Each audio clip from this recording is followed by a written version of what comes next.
Today we got to recap NFL Week 18, the final week of the 2024 regular season on this edition of the Shumake Take. Let's get it.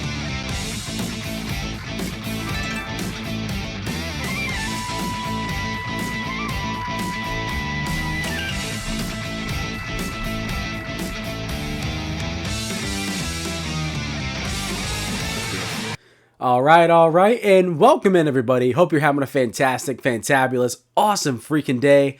My name is Garrett Shumake, and you are listening to the Shumake Take. This is episode number 36, and if you guys are seeing this, well, if you're wondering why it's uploaded on the middle of a Wednesday night, early Thursday morning, well, it's because these past few days I have been sick. Just like a bunch of people, with the weather getting cold, it is currently in the 40s where I live here in Tampa, Florida. It is cold. We're not used to this, but me personally, I love the cold, so I embrace it. It's awesome, but you have to accept that when it gets cold, sometimes you're bound to get sick. I started having a sore throat and having some congestion on Friday. Saturday, it got a little bit kind of meh, and then Sunday, it got a little worse. Monday, I really started feeling it while I was at work, and then yesterday, I woke up and I was feeling awful. I was like, nope, I can't do it.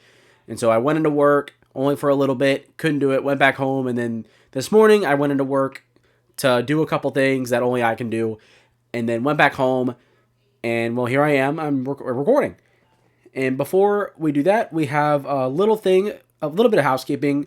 The only thing we're doing housekeeping today-wise is, oh my gosh, you can tell the rust is here, and you can probably hear in my voice that I'm still a little congested, but we got to do the official offseason content plan for the Shumake Take. This is it right here, right now.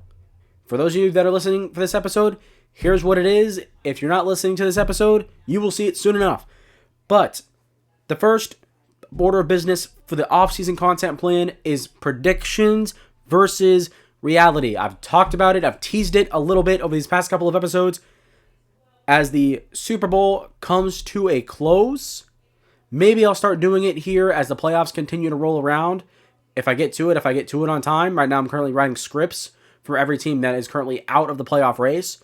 So obviously the teams that are still in the playoffs, they will be, obviously they're going to have to wait until they're out of the playoffs and they get knocked out before I write them first. But I'm going to do a whole bunch of videos leading up to, hopefully I want them all out before free agency opens. That way we can kind of transition into, when free agency opens, then I'll go back to doing weekly episodes, right, as per normal. And then as the draft comes around, I'll do like a mock draft, first round mock draft. I'll do that. I'll make a little video for you guys if you guys want to see that. And then after the draft, I'll start doing NFL team previews. So once every team's roster is practically set at that point, barring any last second trades and whatnot before training camp starts, then we'll do that as well.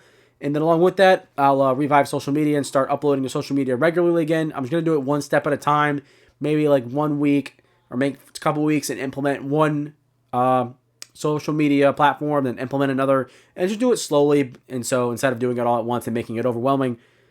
But definitely after the Super Bowl, predictions versus reality will start coming out.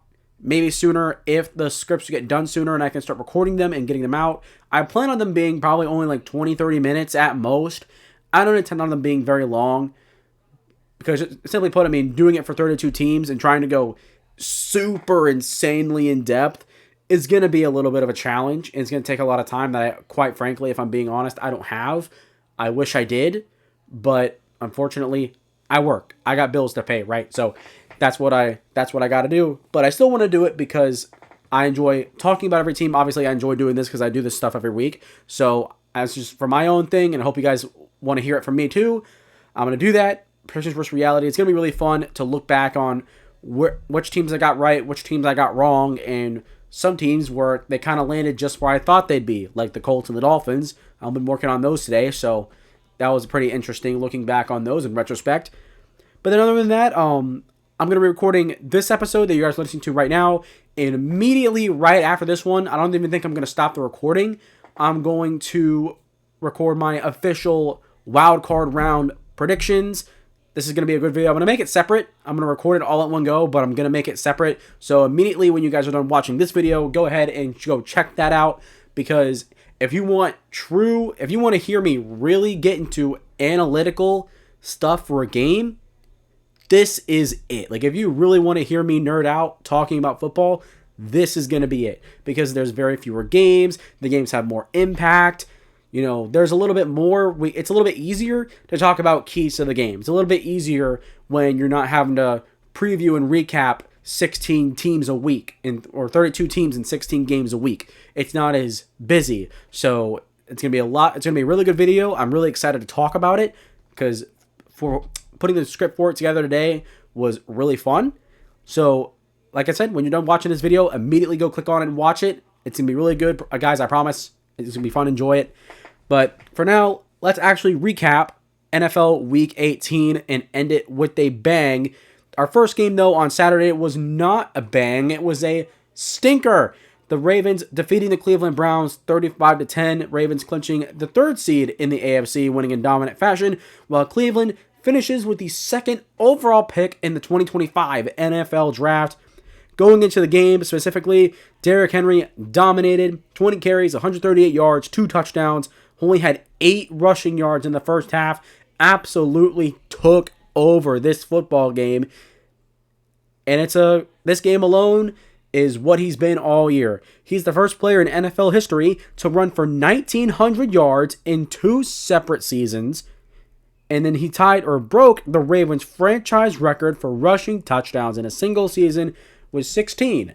So congratulations to King Derrick Henry for his phenomenal year with Baltimore, which has completely rejuvenated their offense, has given a lot of life for Lamar Jackson, sparking his best season of his career so far to this point.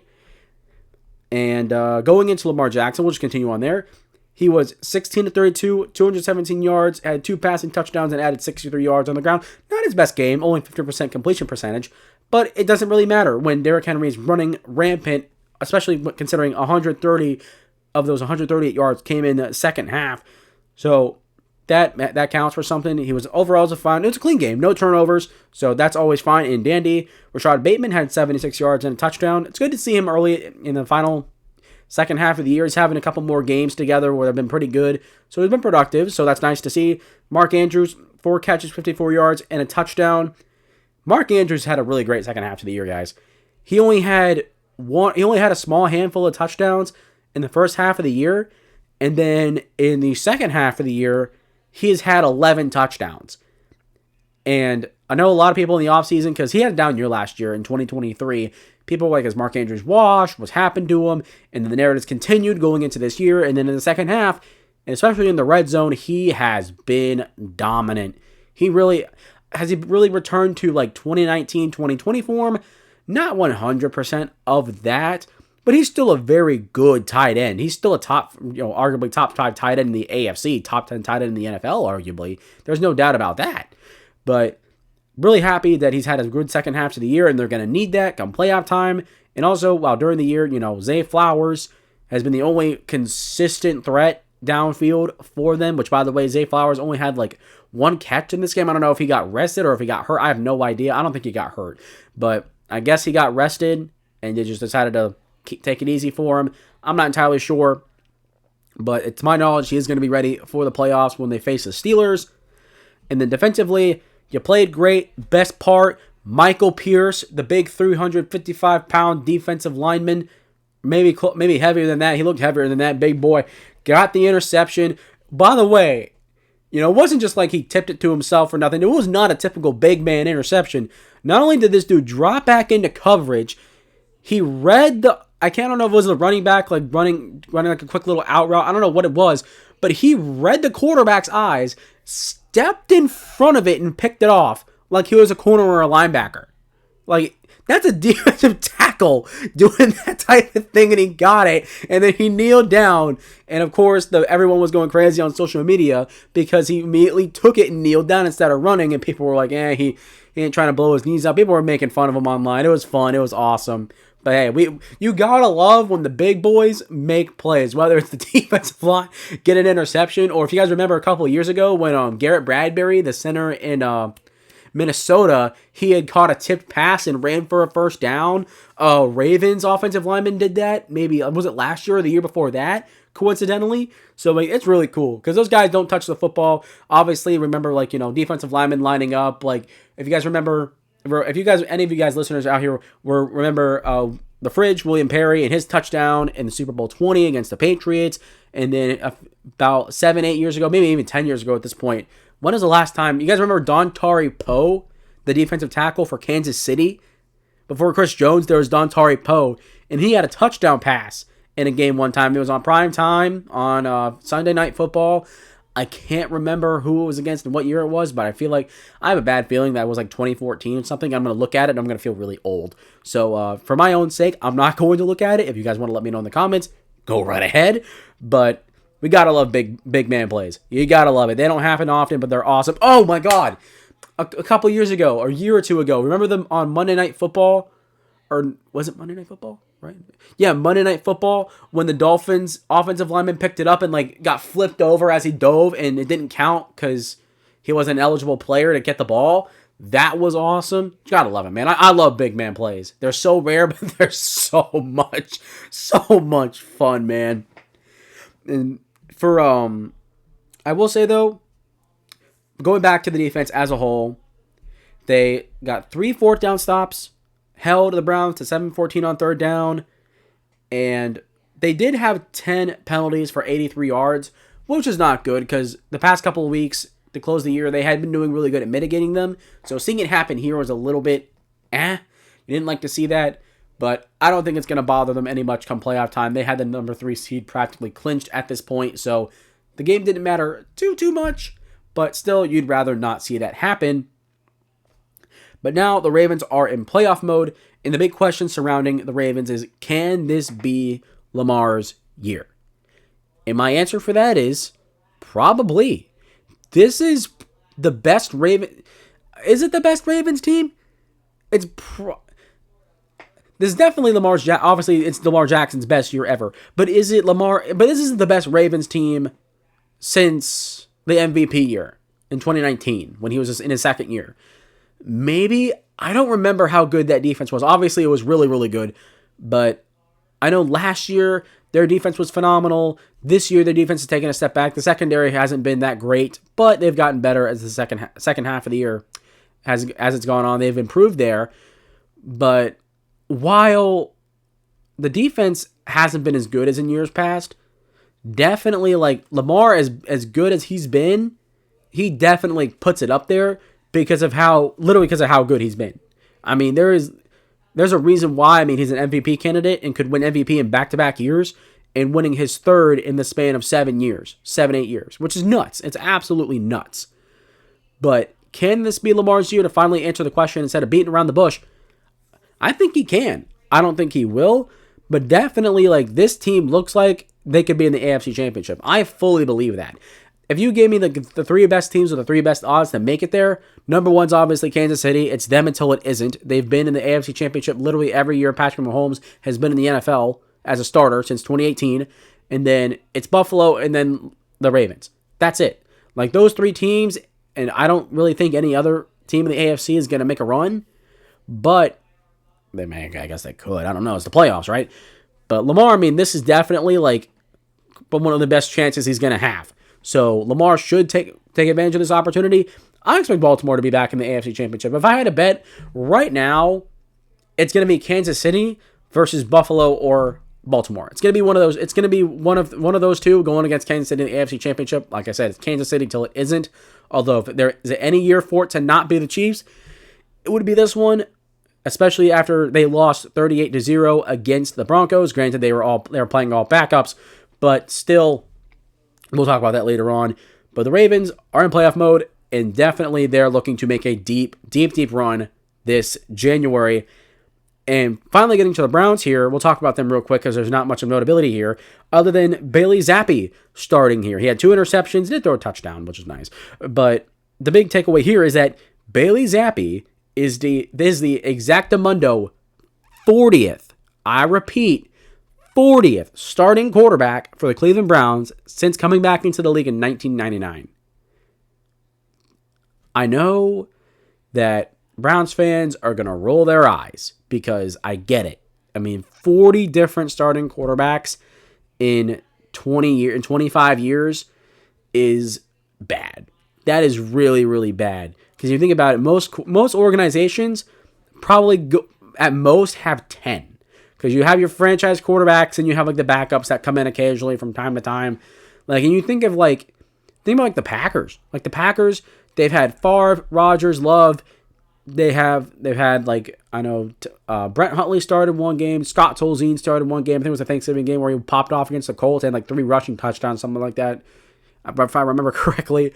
And then a couple other, times in there. Like they probably had at very most 10. At very most 10 in this entire span. And the Browns are at 40.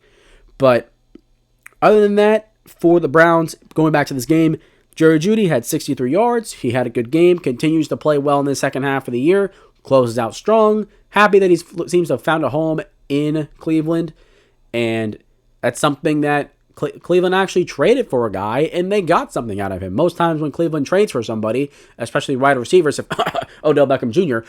and Jarvis Landry, most of the time their career runs into the dirt. And Jerod had a career year. So, hey, that's pretty good. It's pretty fantastic, if you ask me. And that's pretty much all for the game for Cleveland.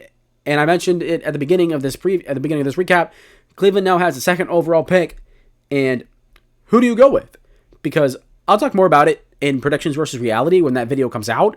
But currently, right now, it really feels like they're going to draft Travis Hunter. The rumors are really starting to pick up that Tennessee is going to draft a quarterback, although that's not the biggest issue they have on this team right now. We'll get to there in a minute.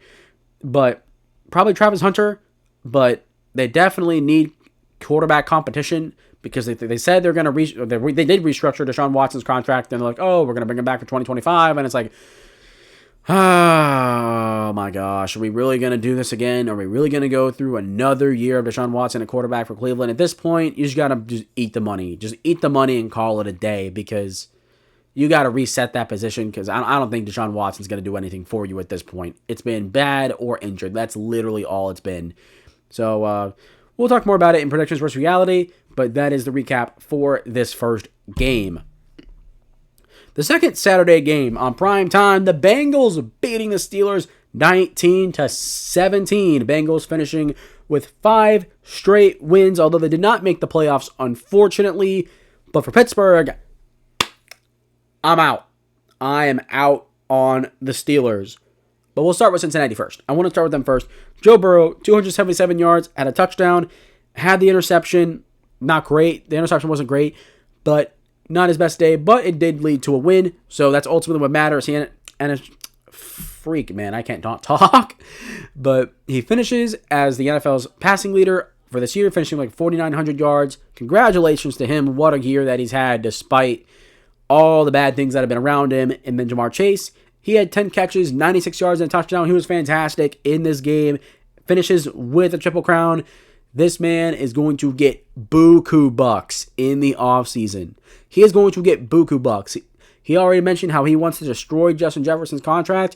He is going to be getting a lot of money. And then Mike Gesicki, he has 68 yards and a touchdown. T. Higgins had 53 yards. He finishes with over 900 yards on the year, so congratulations to him.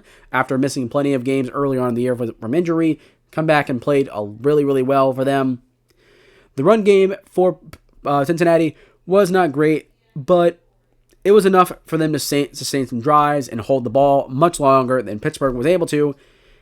And this game, while Lou Anarumo, the defensive coordinator, was fired, this performance may have saved some people's jobs, like some other coaches, and may have, allowed a couple players to maybe get an extension or not get cut, more certainly.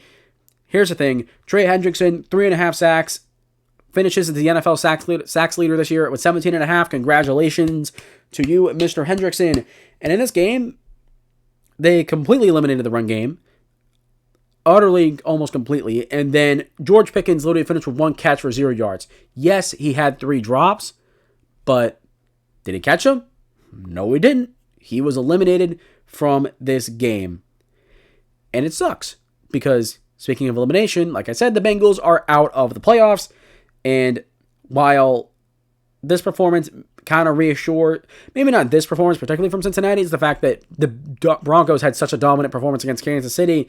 Well, okay, maybe they're not one of the best 7 teams in the AFC, but there's no doubt that the playoffs with Joe Burrow in it would have been a lot better. Definitely would have been a lot better because you know, like regardless, that game's going to be really, really good because Joe Burrow is that good of a quarterback. And so it's in this. We'll talk about it in predictions versus reality, which, by the way, I'm going to talk about predictions versus reality a lot and tease it. But this year was really much of a what could have been year for Cincinnati, looking back in retrospect, because had they have had a better run game, had they have had a better defensive play, not even anything great, if they were just mid on defense, not even good, this team is in the playoffs. This team is in the playoffs, and there's no doubt about that. So it's unfortunate, but hey, you finished winning 5 straight games to end the year, finished 9-8, and woohoo! I mean, that's a good way to, it's a good way to end. It's a really good way to end, considering how bad your season started. It's a way to bounce back, and here's to hoping that Cincinnati will continue to build, and maybe they'll be better next year. We'll see. We'll talk about it a lot here during the offseason. And, I didn't even talk about Pittsburgh. Whoops. Completely forgot about Pittsburgh. Russell Wilson, 17-31. He had 148 yards. Not good in this game. He simply was not that good, and the only player that did anything on this offense, was Pat Freiermuth. He had 85 yards and a touchdown in the fourth quarter. It was good. It was awesome. He was fine. But then only 5 other players caught a pass. 3 of them were a wide receiver. 2 of them had 1 catch, one of them being Pickens. No other receiver went over 3 yards. What is this? What are we doing? What are we doing here? Arthur Smith, you're the offensive coordinator, right? You're supposed to be this guy that runs the ball well and heavy play action. And what is this? Like, is he not, like, this looks like he's not utilizing his weapons. I mean, does it seem familiar? I mean, this seems a lot like, this looked like a typical Atlanta Falcons game from the past couple of years. This is what it felt like. And you got, well, sure, the Pittsburgh receivers aren't great outside of George Pickens. Calvin Austin is a deep threat. He's got deep speed, right? Mike Williams is a decent jump ball receiver, so I don't know why he's not getting the ball more, especially with George Pickens, right? Those 2 guys running up the field should be a nightmare scenario, theoretically, for defenders, because both of those guys are big, huge frames that can box out almost any defender. Like, I don't know why that's not really being used more. And then, like I mentioned, George Pickens, only 1 catch, 0 yards, 3 drops. He was a ghost.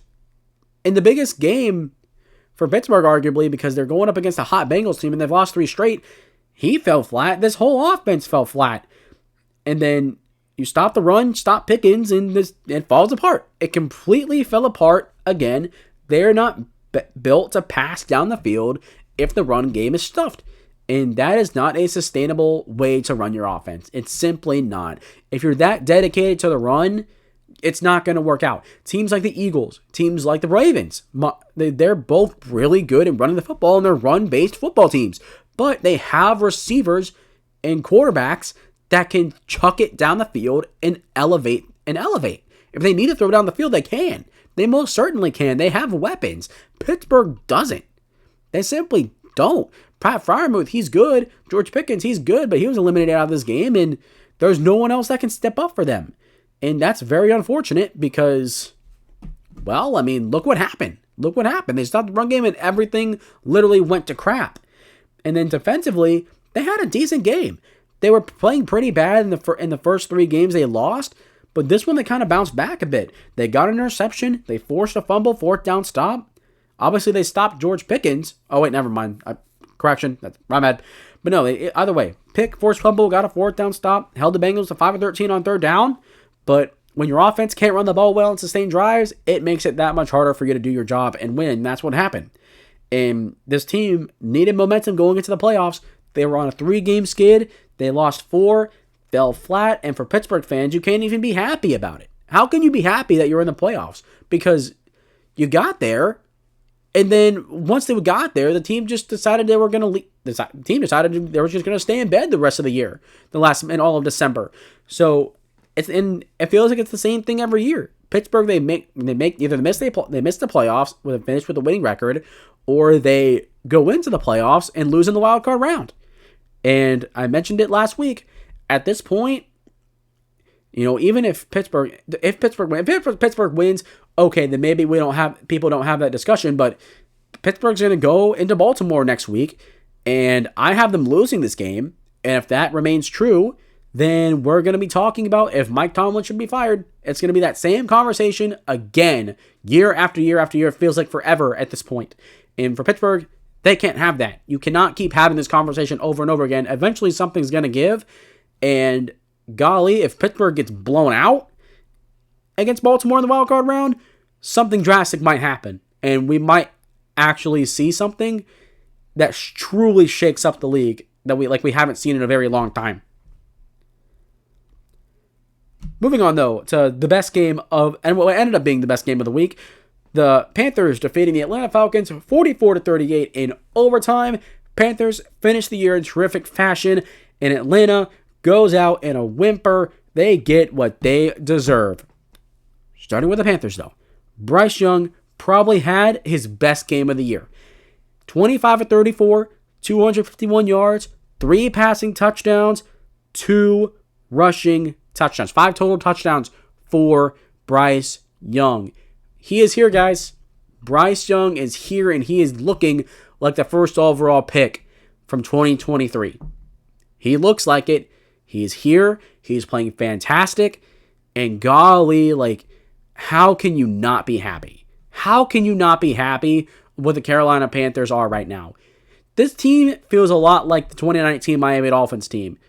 The one when Brian Flores was there in his first year, and they were bad. Their roster was horrible, but they won 3 out of their last 5 games and looked a lot better. And then they beat New England, and they were in Miami. They beat New England last minute. Mike Gesicki caught the game-winning touchdown. That was the game that Kevin Harlan was calling the Chiefs game, and that game at the same time. If you guys remember, legendary moment, by the way. Kevin Harlan is a goated play-by-play announcer.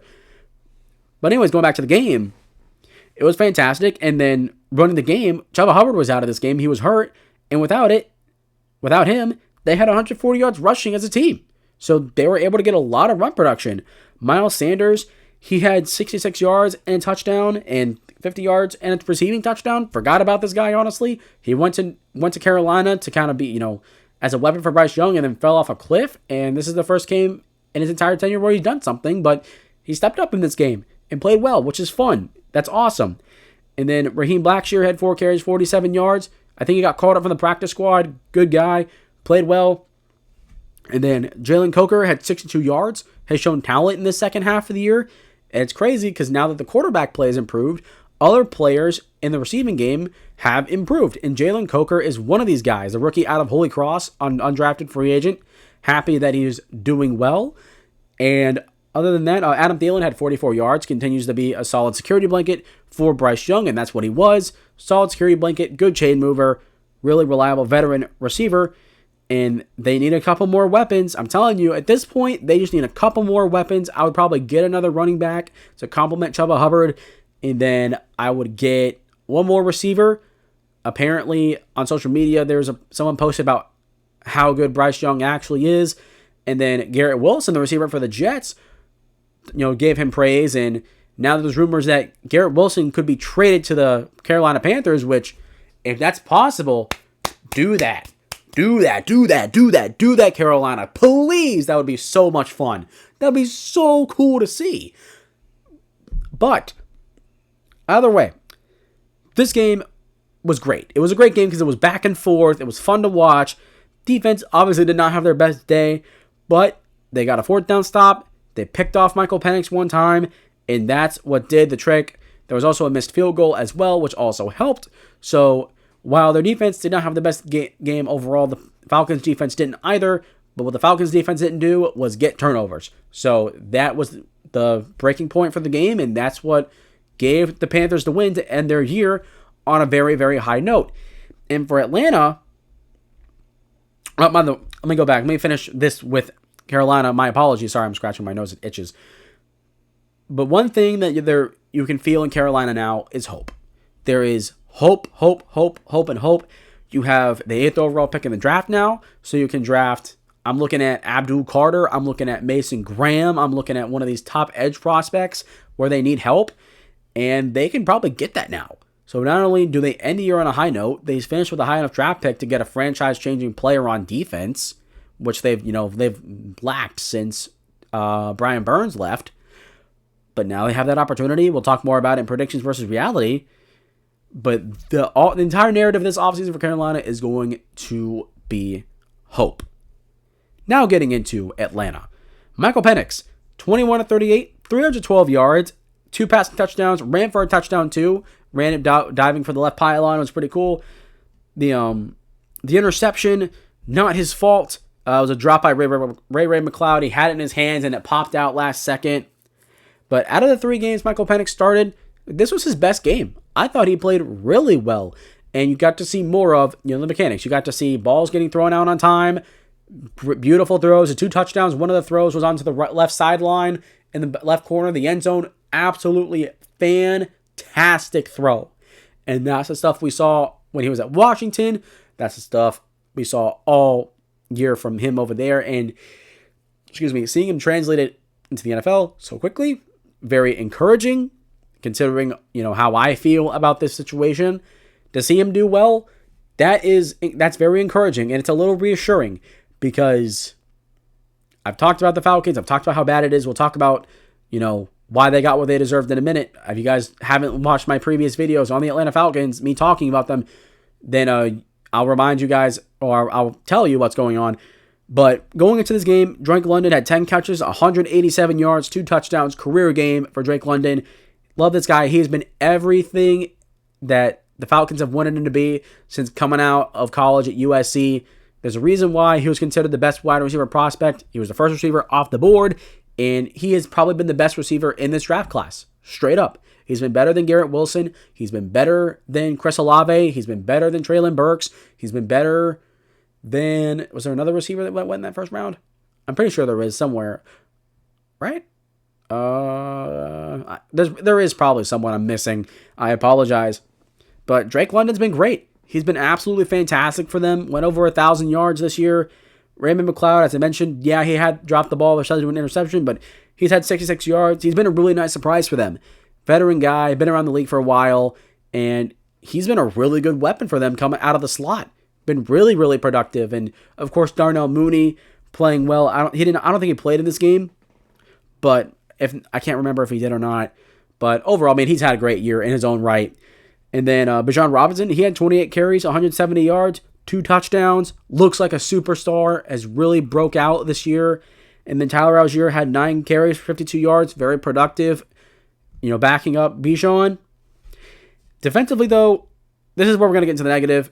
I had this defense overrated, plain and simple. I thought that they were a decent unit, but going back and looking at the numbers and, looking back at tape, yeah, this defense is really not that great.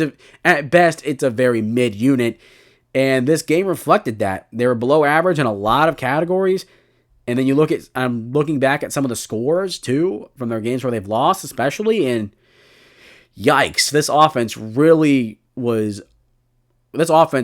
dare I say, was carrying this football team. And that's a credit to the offensive coordinator, Zach Robinson. While people are having their doubts about Raheem Morris, but here's the thing. Zach Robinson has been everything they wanted him to be. He's made Drake London and Bijan Robinson superstars. Tyler Algier has been a really good backup running back, good change of pace guy. He's gotten the best years out of Darnell Mooney and Ray McLeod. And looking at Michael Penix is playing really, really well right now. And unfortunately, all these great performances don't matter. They don't matter because they're out of the playoffs. They lost this game, and Tampa won. Tampa was going to get into the playoffs regardless with whether the Falcons won or lost. If Tampa won, but even if Tampa lost, they would have been out because they lost this game. And that is unfortunate because they had a chance here. They had a chance, and they blew it. And I'll say it again. I'm sorry. If Kirk was playing instead of Michael Penix, they would have been in. They would have been in. I firmly believe that. I don't know if they would have won this game against Carolina, but they definitely would have won against Washington. They definitely would have beaten... I just hit my mic. They definitely would have beaten the Commanders. And once again, This division was theirs to lose. I've been saying that ever since the offseason, before the year even started. And the Falcons had it in their grasp for a while, and they choked it again. Another choke job by the Atlanta Falcons. What's new, guys? What's new? Then we'll move on to the next game. The Texans defeating the Titans 23-14. Texans get some of the momentum that they need going into the playoffs. While Tennessee finishes with the number 1 overall pick in the NFL draft, but with a little bit of a downside, with some good, there's got to be bad. Titans are now a poverty franchise. I'm ready to call them that. But going for Houston first, we'll quickly talk about them. CJ Stroud only played a little bit in this game, but in the limited time that he was in, I think he played like the opening drive. He went 6 for 6, 50 yards, a touchdown. Fine. I wish the Texans would have played their starters a little bit more in this game just because of momentum.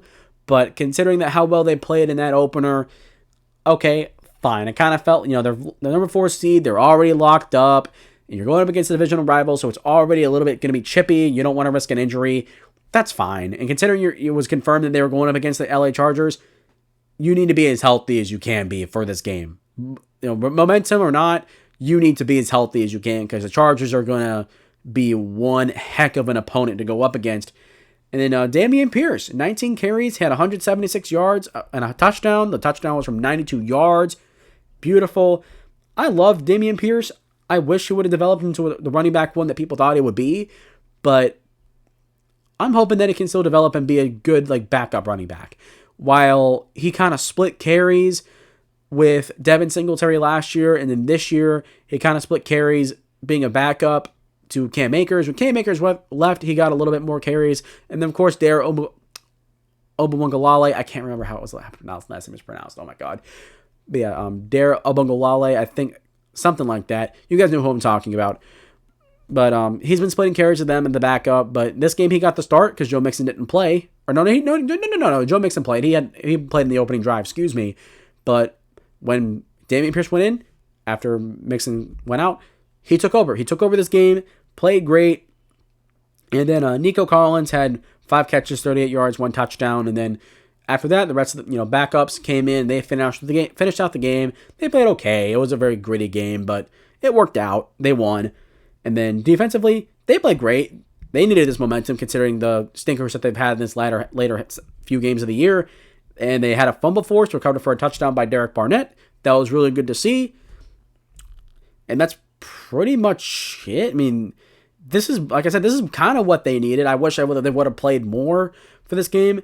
But at the same time, like I said, you got the 4 seed locked up, and with Tennessee clearly tanking, you might as well just sit your guys, let them be healthy, and ensure that you can be as healthy as you can going into this game against the Chargers, considering the Texans have dealt with injuries all year long. Try and get as healthy and cleaned up as you can because you're going to need it.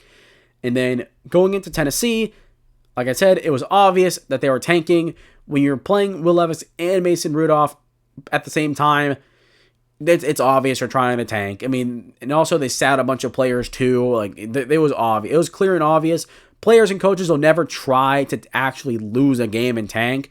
But organizations in the front office and stuff, they do have a plan to figure out, okay, we're going to do this here. A couple of play calling decisions here. We'll play a little bit conservative. You're not going to put your best foot forward. And then the one bright spot or 2 bright spots for this game for Tennessee, Calvin Ridley had 76 yards. He went over 1,000 yards, so congratulations for him. In this crap show of a season, he managed to get something good out of it. So there you go. The signing of Calvin Ridley was not a total waste. And then Dontavian Martin, this undrafted free agent out of Oklahoma State, I don't say he played well, but he had 1 catch for 49 yards and it was a touchdown. And Levis just literally as he was getting hit, just chucked it up there and he found it, and it was a good catch. It was good for him. Nice to see the little guys get some love and appreciation. And defense, they got gashed again. No one runs the ball in Tennessee. Yeah, that's not how it's been in this last 2 games of the year. And Tennessee now has the first overall pick, like I mentioned, with New England's victory over the Buffalo Bills. They have it now, and it is now everything's on the table. Like I mentioned, they can get any quarterback. They could get Travis Hunter. They could trade down and get more capital, which they also could do. They probably really should do that, possibly, considering how much holes they have in their roster. But everything's on the table. But I thought about talking about stuff like this in a separate video, but I'm going to talk about it here because might as well, because we're talking about the topic. But anytime like there's a notable firing, I mentioned it with Lou Morano from the former defensive coordinator for Cincinnati. So if there's a firing, I'm just going to mention it here and talk about it here. And nothing is bigger than, I think, out of all the firings that have happened so far this offseason, as the regular season's come to a close.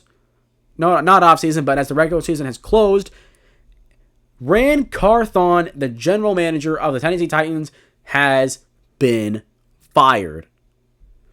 Wow. That is a shocker, to say the least. Because Ran Carthon, how about this? Let's go back in time. As you can tell, I'm going to be talking about this a little bit. I've already had my thoughts about it.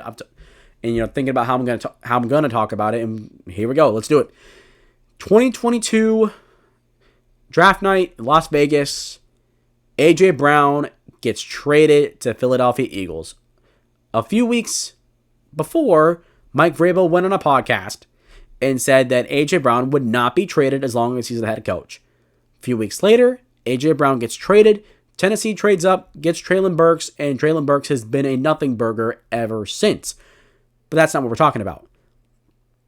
In the middle of the year, in November, AJ Brown and the Philadelphia Eagles face Tennessee, absolutely beats the living daylights out of them, gets their former general manager John Robinson fired immediately after the game practically, and then going into 2023, they hired Ran Carthon. And then after a 6-11 season, Mike Vrabel gets fired, and then now this offseason, or I guess after the regular season, regardless, I guess it's the offseason technically for these teams that are on the playoffs, but after that, Ran Carthon is now fired after only 2 teams. And me personally, I thought Ran Carthon was doing a pretty decent job. While obviously a lot of people would say he wasn't, because, you go 6-11 and 3-14 in 2 years, that's not good. But I liked some of the moves that he made. He traded for L'Jarius Sneed, one of the best corners in football, but he got hurt. He signed Lloyd Cushenberry, the center, best center on the market, got hurt. And then Calvin Ridley, he signed Tony Pollard. Those 2 guys have been the best players on their offense this year, despite how bad everything has been, especially the quarterback situation. And some people would say, yeah, he drafted Will Levis, traded up to get Will Levis, so obviously that doesn't look good on you. And then, the signing of Brian Callahan, I don't know how many people are sold on Brian Callahan. I'm not 100%. But, it was only 2 years in a team that was clearly, in a position to kind of rebuild and reset. And so not giving him that 3rd year with the 1st overall pick to really do that is very questionable. And now reports are coming out that President of Football Operations Chad Brinker was apparently the guy he was above Ran Carthon, and he was the one that had final say on everything. So now Tennessee is in a weird situation where they need a GM, but it's another arranged marriage, cycling through head coach, GM, and not firing both and just restarting. And now, Tennessee, as I mentioned in the beginning of this recap, they are a poverty franchise. There's 3 things that have to happen continuously to make your franchise considered poverty. The first one is the few good players you actually have on your team, you get rid of, a la AJ Brown, and as a reminder, Devontae Adams leaving the Raiders, and then, he asked for a trade, so that really doesn't count. But another prime example, Saquon Barkley leaving the Giants, that's another prime example. So you got the few good players you actually have on your roster, you let go and get rid of. And then the second thing is the losses. The losses, constantly missing the playoffs and not being good. Obviously, that's part of it. And then the third one is that you're constantly cycling through head coaches, constantly cycling through GMs. And what it does is it creates a lot of dysfunction and, what's the word? Instability, right? Is that even a word? Instability? Either way, the organization, from the outside looking in, looks completely unstable. And now, with it coming out that Chad Brinker is apparently the guy in control, and they want a glorified scout to be GM according to the articles that have come out, who out of all the good GM candidates that we talk about every year that they're possibly going to get a promotion, who's going to want to come to Tennessee? Who's going to want to come here and be a glorified scout with a general manager title? No good GM candidate's going to want to come here because, sure, you have the first overall pick, but you got a head coach that just went 3-14 that doesn't look entirely promising. Then you're going to have to report to another guy above you. You're not going to have final say on the roster. You're not going to have final say on personnel. Like, you're not even going to be a general manager. You're just going to be you're just going to have a title that's watered down. No good candidate's going to want that, especially with considering they fired a GM, fired a head coach, fired a GM. How can you be so sure that ownership is going to pull the plug on you early before you have an opportunity to execute your vision to your fullest? And it's sad because we talked about it all throughout the year. A lot of people have that, obviously having a quarterback matters, having this and that matters. Ownership and front office matters more than anything else in the National Football League. Look at the best teams in the NFL. They have great organizations. The Detroit Lions have emerged as that. The Chiefs have been that. They've been the model for over a decade now. You look at the Minnesota Vikings now. They've been really good. Then you look at Philly. They've been pretty good. All these teams have had great organizations, and they've been really, really good football teams. And that's no coincidence. It's because if you think about it, your front office, everything at the top matters the most because you got an owner that cares about winning and is willing to let people do their job to see stuff happen, see things through. That does a lot. And when you get an owner like the Titans owner, or you get a guy like Jerry Jones who just loves to put their hands in the cookie jar and overstep, and then they get overly reactionary, and then people get fired way too early, and it's like, what is going on here? And the reports have also come out that, like, saying Ran Carthon wasn't a hard worker, stuff like that, and, I don't know if that's true or not, but either way, regardless, this is a very bad look for the Tennessee Titans, because no one's going to want to come to you and play for you, work for you, if you have instability in your organization, in the front office, because there's no commitment there. There is no structure. There is no continuity. There's literally nothing there that says, hey, come to us and work for us. No, and you'd be better off putting a sign in front of Nissan Stadium saying, don't come here, don't come here, we are unstable. That's literally what they're doing. And then you got Deion Sanders posting on social media saying, wow, with the eye emojis. Now, some people have said, like, oh, that's not necessarily a bad thing, and sure, it's not. But considering that Tennessee has the first overall pick and people have linked them to Shedeur Sanders, after that happened, in my opinion, any Titans fan that wants Shedeur Sanders or even Travis Hunter, you can kiss that narrative goodbye. You can kiss it goodbye. Because if Deion Sanders stays true to his word that, he's going to step in if the wrong team calls and, goes to draft those two guys, now would be a really good time to see if he's going to stay true to that, because if Tennessee drafts Sanders or Hunter, I don't know part of me, I know people have clowned on Deion for it, but I get it though. If you had power and had, notoriety like Deion does, would you really want your kid going to a horrible organization?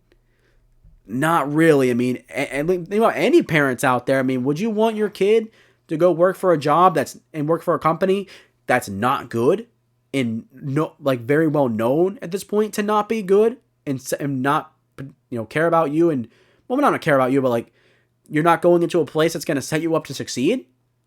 You wouldn't want your kid going there. So why should Deion want his kid going there? So from this perspective, looking at it from the other side, I can see why he's talked about stepping in, because Deion Sanders actually has that power. He has that notoriety. He has the status of being prime time to where he could probably have some pull. Maybe not some serious pull, but definitely, I mean, he has enough pull to create some crash on social media to the point where people were talking about it, and people were talking about it from the offseason when he said it. So, I mean, and it's still a hot topic now. And it's going to continue to be until the draft rolls around. When Shedeur Sanders and Travis Hunter are drafted. So he's got enough notoriety and pull to create that type of presence. So, I don't know. We'll just have to see. But just to conclude and end this ramble, I've been going on for this way too long. This looks really bad on the Titans organization. This looks really, really, really, really bad. And now, the first overall pick doesn't even matter. Because it's clear the front office isn't right. And if you don't have the front office right, whatever happens on the field doesn't matter because it's not going to perform well. It's simply not going to perform well because if you don't have the continuity in the front office, your entire team is not going to do well. Simply put, sorry about that. But sorry about that I went so long. But that is enough of that. We got to move on. Jesus Christ. I'm going to make that its own timestamp. I'm going to have to. God, I went on much longer for that than I wanted to. But the Eagles, they defeat the Giants 20-10. Eagles backups get a solid win, and the New York Giants clinch the third overall pick in the NFL draft, so it allows them to stay in play for a quarterback. And Tanner McKee started for Philly. He had 269 yards and 2 touchdowns. He played pretty well. Like that, he's becoming a really good backup for them. Nice to see like backup quarterbacks now like are finally catching up with the times. Because when you used to think of a backup quarterback, you would think of like a veteran. Or like this standard pocket passer guy that's just, Joe Schmo and he's just gonna, steady the ship. Now we got backup quarterbacks that come into the league now and they also have a lot of physical talent. Tanner McKee's got good talent. He's got a pretty decent arm. He's got a good frame. He's got a little bit of mobility. So, obviously it's a product of the times. A lot of quarterbacks now you almost have to be mobile. You can't be a statue in the pocket anymore. But seeing that happen, seeing these guys come in and be backups, it's cool. It's good stuff. And then Jahan Dotson had 94 yards receiving in this game. Disappointing year, but I'm happy he had a good game. Then Dallas Goedert, 4 catches, 55 yards, came off of IR. I'm glad that they played him. Get him, shake some of that rust off. Get him ready for the playoffs. I really like that move. And then Will Shipley, he had a touchdown, but no, he didn't have a touchdown, sorry, but he did get a lot of touchdowns in this game. Overall, he was fine. It was nice to see him get some play. And then defense with mostly backups played great. Eagles coaching obviously is really good. And Jake Elliott, he missed another kick in this game. Definitely not the best year for him. He will be a guy to keep an eye on this postseason when they face Green Bay. And then going to New York side of things, Drew Lock had an okay day. He was 22-29, so a high completion percentage. Had 138 yards, a touchdown, and an interception. That right there is what you want. That's a backup day. That's the backup quarterback stat line, honestly. And then Tyron Tracy had 14 carries, 59 yards. Not great, but he's been one of the few bright spots on this team, and I'm excited to see what he's going to do in the future. Blake Neighbors had 5 catches, 64 yards, and a touchdown. Sets the franchise record for most catches in a single season, and almost had the all-time rookie record for most catches by a rookie in a single season. But Brock Bowers broke it in this week as well, so he finished second. Either way, that's pretty cool. What a fantastic year Malik Neighbors has had for them.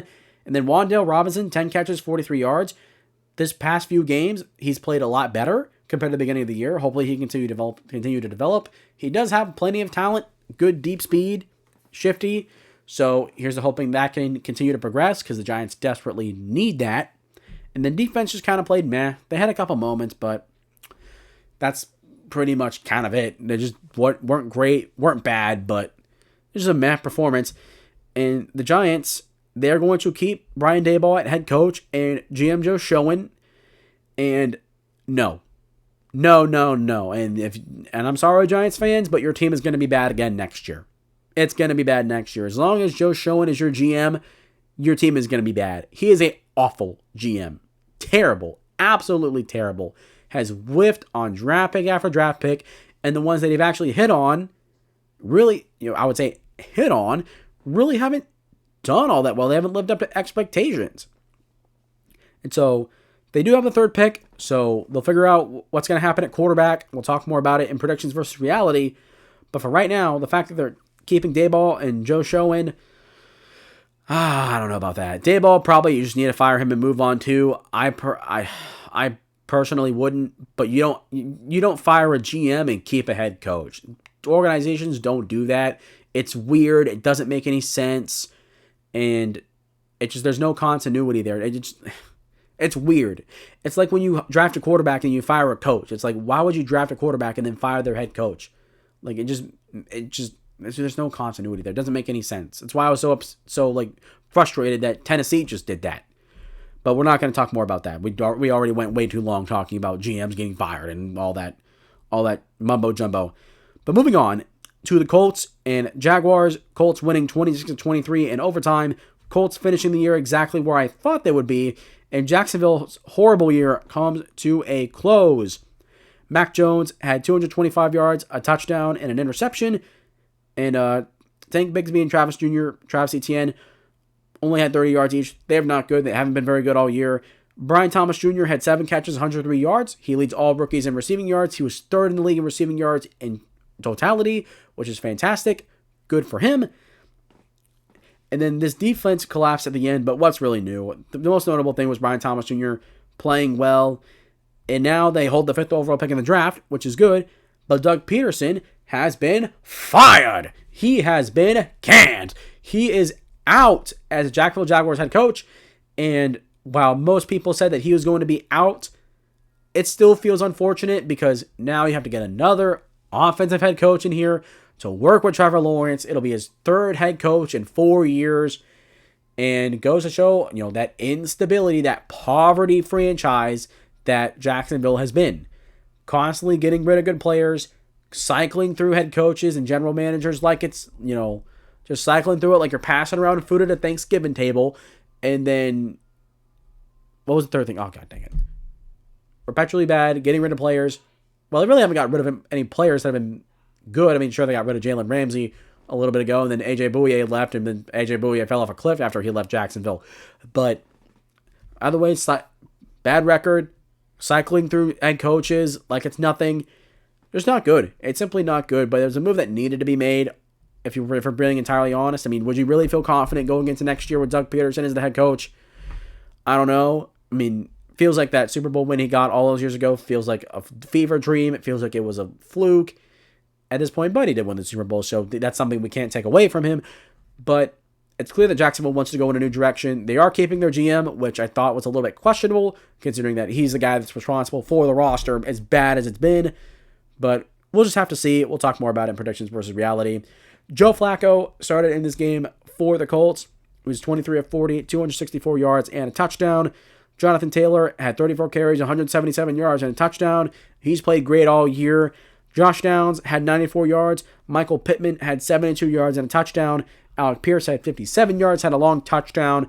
Those 3 receivers have all been pretty good for them. They've all finished with over 800 yards. So overall, I mean, they've all had pretty decently productive years, despite the circumstances of the quarterback position. Defense played fine. They actually played decent for the first time this year. And for the Colts, Gus Bradley, the DC, did get fired. So that's something Colts fans, I'm sure, were waiting to see, considering how bad this defense was. But they're going to bring back Chris Ballard and Shane Steichen. This feels really weird because it has come out over these past few weeks. I haven't talked about it yet until now, but it is starting to look like on the outside looking in that this culture and the organization might actually be kind of a joke, because we're getting confirmation that players are showing up to team meetings, right? Players aren't showing up to team meetings. They're showing up late. And then Pat McAfee has been on social media calling out the team. Then you got Zaire Franklin and EJ Speed, your 2 star linebackers. They have their own podcast that they're doing, and they're like making fun of the thing, and they're, talking trash to people. Like, what is going on in Indianapolis right now? What is going on? Like, why are players showing up late? Why does it seem like players aren't locked in on football? I don't know what the extent of it is, but at this point, Shane Steichen is going into the year on the hot seat, because Anthony Richardson has been awful. He's been utterly, completely awful. And not to mention, earlier in the year, or maybe like halfway through the year, he sat out of play because he was hurt and didn't feel like going. Sat out when he was healthy. Gave up on his team. And then apparently, like, there's been reports coming out that, he's been dealing with back soreness and stuff like that, which is why he didn't play in this game. But the injury is not bad enough to where he couldn't play. And so, like, now he's not playing because he's got, like, soreness in his back. Like, what's going on? What is going on in Indianapolis right now, dude? Like, Colts fans, let me know, like, what your perspective is, because this looks like a crap show. This looks like a joke right now. The Colts that have had, that are not only a historic NFL franchise, but one that's been, revered as one of the better organizations in the NFL, right, over the years. Because Peyton Manning, Andrew Luck, although Andrew Luck, as he's retired and more stuff has come out, the organization really hasn't been as stable as people thought it was compared to when Manning was there. So, I mean, the cracks have been there, but now, like, with this stuff with players not showing up to meetings, players, just not playing, like Anthony Richardson and how bad he's been, at this point, there's no longer these little cracks. There's a giant fissure or a giant sinkhole that's about to just open up on this organization. And I think keeping Chris Ballard, who has not been the greatest GM in recently, and with Shane Steichen kind of being standoffish about the whole players not showing up to meeting things and being late to meetings and not going the right way about it. It just feels very, very uneasy. And if I'm a Colts fan right now, I'm not feeling so confident going into next year, because there is a lot of uncertainty in that organization. And with Pat McAfee doing what he did on social media, that's really what kind of what's the word, like, blew the whistle on the whole thing. And so now this organization is very questionable, and who knows what's going to happen, because if it starts bad like this next year, then we'll have that conversation when we get to it. But right now, I had them finishing 8-9. I was right about that, but this is definitely not how I envisioned it happening at all. All right, and we'll move on to the Commanders at the Cowboys. Commanders being the Cowboys, 23-19. Before I go back, let me check something. 1, 2, 3, 4, 5, 6, 7, 8. Okay, we're halfway through. If you just give me 1 second, I'm going to do a quick transition, because that way my audio and video don't fall out of sync. If you watched the previous episode, you know about what is going on. And also, I can feel my nose getting ready to start to run, so I need to take care of that anyways. So, yeah, I'll be right back. Okay, we're back. Hopefully that transition was good. I'm going to figure out how I'm going to do it in post. But here's hoping when you guys listen to it and watch it, it's good. So we'll see. But anyways, the Commanders and the Cowboys. The Commanders win 23-19. Commanders finishing with the 6th seed, capping off one of their best seasons in franchise history. And while Dallas ends in disappointing fashion, Jane Daniels only played the opening drive in this game. After that, he got pulled. Backup Marcus Mariota came in and had a fantastic day. 15 of 18, had 161 yards, 2 touchdowns, had 56 rushing yards, and 1 rushing touchdown. Had a big run on 4th down in the final drive of this game. Had the game-winning touchdown as well. Great, absolutely great. Terry McLaurin had 62 yards and a touchdown. Zach Ertz had 5 catches for 44. They played really, really well. And it was really cool to see Marcus Mariota play and do well. Marcus Mariota, I loved him coming out of Oregon, because I thought he definitely, like, when he went to Tennessee, I thought he was going to be a really good player. And then, if you want to talk about instability in the Titans organization, that was there too. He dealt with a bunch of head coaches when he was over there. And so his career didn't turn out, and then he got hurt, and then he never was the same quarterback after that, which is unfortunate. But to see him come in this situation and, be a backup for Jaden Daniels and mentor him and come in and play well in this game, it's well-deserved. I'm happy for Marcus Mariota. Like I said, I love the guy. Great dude, genuinely.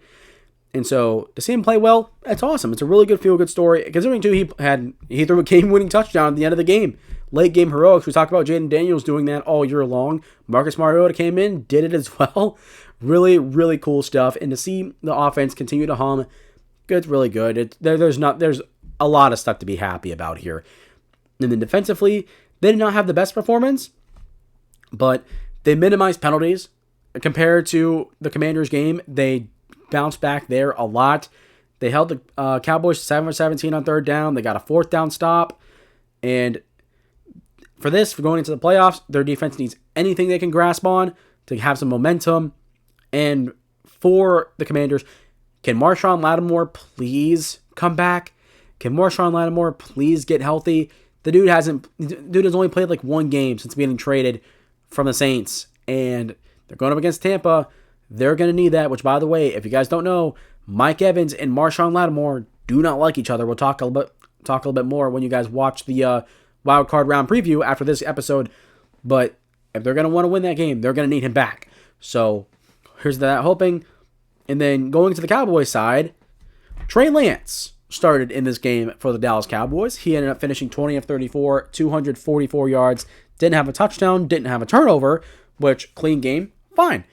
And I'm happy to see him do that. He was a third overall pick in San Francisco a few years ago, if you guys remember. Then it didn't pan out. Some little guy known as Brock Purdy ended up coming in and taking his job. He gets traded to Dallas for nothing and kind of being a backup developmental guy for them. And he had a good game. He had a really good game for them despite, everything that's happened. So congratulations to him. But it doesn't come without a little bit of controversy because Cooper Rush sat in this game, was like 80 snaps away from getting a $500,000 bonus. And Jerry Jones is at it again. And, seeing what this team did this year and where they finished. I mean, I'm not saying this because it finally hit me. I've kind of known this for a while now. But if it wasn't any more apparent that Jerry Jones is the problem in Dallas, this year really showed it was. Because going into the season, he was like, oh, we're going all in to win this year. And then they did literally nothing. The most notable offseason move was bringing back Zeke. It was bringing back Zeke. That was the most notable thing they did. And then, obviously, he was trash. This running game was trash all the first half of the year. Then Rico Dowdle came in, and he's been great, although he's a free agent after this year. So Dallas needs to pay him ASAP before he, gets picked up and goes to another team, because if he hits free agency, someone's going to pick him up. Most definitely someone's going to pick him up after the year that he's had. And then to see Jerry Jones do that, right? Go back to Cooper Rush thing. Sit Cooper Rush to miss out on $500K. That's really, oh my God, that's just so annoying when owners just dabble too much in situations. I get it. He's also the GM and president of football operations. But this dude, can he please just step down and let someone else do it, man? Can someone else, in the same week that Cooper Rush gets benched because he doesn't want to get paid $500K, Mike Evans gets a $3 million bonus for going over 1,000 yards, which we'll talk about in a little bit. Fantastic, because he broke or tied Jerry Rice's record with most consecutive 1,000-yard seasons. But going back into the game, though, real quick, Rico Dowdle had 72 yards and a touchdown on 22 carries. Not his best game, but I said it, I'll say it again. They need to re-sign him big time. They need to give him money because he has been one of the few reasons why the Dallas Cowboys have been watchable this season so far. And then Jalen Tolbert had 98 receiving yards. He had a really good day. And then Kevontae Turpin had 53 receiving yards. So to see him do something in the receiving game is nice. And then the defense played decent in this game. They got 6 sacks. 2.5 were by Micah Parsons. He's elevated this defensive line since coming back from injury. And then they got a forced fumble too. And they eliminated the run game for Washington. So it wasn't a bad performance.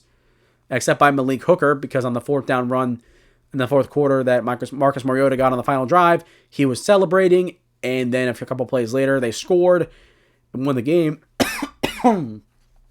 So, that's another player doing a stupid thing. At this point, let me know in the comments down below. Pause real quick for a second. Let me know in the comments down below. At this point, every week, it feels like someone's doing something stupid in the NFL. Like someone is doing something that's objectively just dumb. Whether it's a player, it's a coach, something. Let me know down below if you guys want me to make a meme of the week. Kind of if you guys know the YouTuber Urinating Tree, very popular football content creator. He does the locale of the week. Something like that, where he just kind of, if a guy does something stupid, or a player or a coach organization does something stupid, kind of just be all right, here's your weekly, let's laugh at this guy or laugh at this organization because they did something stupid. Like, do you guys want to see that? Would you guys like to see that? Because that would kind of be fun to talk about. It would add a little bit to the show, add a little fun element. So, excuse me. If you guys want to see that, let me know in the comments down below. That'd be cool. But going back into the game, the move, Cooper Rush move, low blow. Jerod Jones knew what he was doing. It's unfortunate. And like I said, he won't go anywhere until the Cowboys will not be going anywhere, until he steps down. Man, my throat is dry. Let me take a sip of water real quick. There we go. Just hydrate, guys. Drink some water real quick. Make sure you guys have water next to you. If it is, pause the video right now and drink some. If you don't have water, pause the video and go get some water. Come back and resume this video. But we're going to move on to the Bears defeating the Green Bay Packers 24-22. The Bears get some last-minute happiness, defeating Green Bay in Green Bay for the first time since 2015. For once, I'm actually going to applaud the Bears. For once this year, I'm going to do it, guys. For once. They finally get some applause from me. And then for Green Bay, they fall to the 7th seed. And is there cause for concern? I'm going to tell you why there is. But going into the game for Chicago, Caleb Williams, 21 of 29, 148 yards, 1 touchdown. The completion percentage is really high. In that regard, that was his best game of the year in that regard. But very, very productive day. Efficient day. And why did he play so well? They got him in space. They ran bootlegs. They ran play action and they just got him in space and, mitigated the pressure from a horrible offensive line. And sure, a lot of plays were just dinks and dunks, and that's fine. Just get him into a rhythm and just give him easy reads. Just make him comfortable. There's nothing wrong with that. They won the game, obviously, but that's all you really got to do is just get the Caleb Williams in some space. He likes to run with the football in his hands. Make him feel a little bit more natural. Make him feel a little bit more comfortable. And there you go. And you help mitigate, you help this offensive line and ease some of the pressure off of them. I mean, it's not hard. I mean, obviously it's hard. But and in a way, if it's saying it's hard, it's also simple. I mean, you just got to execute. You just got to have a plan ready that adapts to Caleb Williams' strengths. And for the first time all year, it feels like they, in a way, kind of did. What is that? One second, guys. I don't know if you guys hear that. There's a rut, a da da da da da da da. That's the sound of my door. Oh, yes, my door. Oh, the AC kicked on. That's what's happening. When the AC kicks on in my room, my door, I don't know, because of the air pressure. I don't know, if something changes, my door just kind of gets shut in, and then that happens. So now that noise is being made. I don't even know if you guys can hear that. But if you guys can, I'm sorry. I'm going to fix it right now. Let me just reach on over here. And okay. Okay, it is fixed. We're good. No more rudder sound. That sounds annoying. So, back to it for Chicago. DJ Moore had 86 yards off of 9 catches and a touchdown. He played well. No one else really did much of anything, but Caleb Williams distributed the ball. Everyone was getting involved. So, the production overall as a unit, that's what really matters here. And then the defense played all right. They got destroyed in the run game. They got absolutely destroyed in the run game in this game. And got a lot of deep throws over the top as well. But here's what they did. They held Green Bay to 3 of 10 on 3rd down. They stopped the 4th down attempt. And in the second half, they punched out a fumble from Jaden Reed. And then Kevin Byard got off of a corner blitz. Sacked Malik Willis. Absolutely blasted him. And forced a fumble that the Bears got. That was awesome. That was one of the best plays the Bears have made all year. All year. That was one of the best plays the defensive players made all season. I mean, come on. We haven't seen big hits like that in forever. We've only had a few this year. Remember 10 years ago, hits like that were common. Hits like that happened all the time. And now it's that's rare. But to see, see Kevin Byard and absolutely go, bam, and just light up Malik Willis. Obviously, you feel for Malik Willis because that's going to be hurting the next come Monday morning. But it's a fun play. I mean, the Bears need stuff like that. They need that bang, bang, hype up play that gets you up in your seat, jumping in the air, happy because, Your defense made a great play, as bad as they've been all year. They got turnovers. They gave the Bears an opportunity to win here, and they got a game-winning field goal. And turnovers are the great equalizer, guys. I've talked about this. Turnovers, if you're a bad football team, if you want to beat a good football team, get turnovers. If you get turnovers, you more than likely will win the game. If you win that turnover battle, you will more than likely win. Turnovers are the great equalizer in the NFL.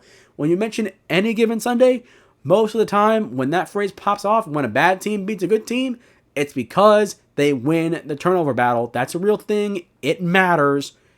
And that's what led them to win in this game. And then to open the second half, Josh Blackwell did get a 94 punt return for a touchdown. They punted the ball. They all acted as if the ball was going to go to the left side of the field, and Blackwell was by himself on the right side, caught it, had a straight line running, faked out the entire special teams coverage unit for the Packers. So that also helped too. That was pretty fun. So the Bears ended up finishing the year on somewhat of a positive note. They did some good things in this game. Caleb Williams looked good. And they finished with the 10th overall pick in the draft. So now you have an opportunity to get a good franchise player. You have an opportunity here. You got to get a good offensive head coach. And this is why I mentioned, Chicago's future, while it's some people are kind of upset about it, kind of iffy, there's a good opportunity here for the Bears to get it right finally. There's a good opportunity here for them to do it. And we'll talk more about it in predictions versus reality when that video drops for the Bears.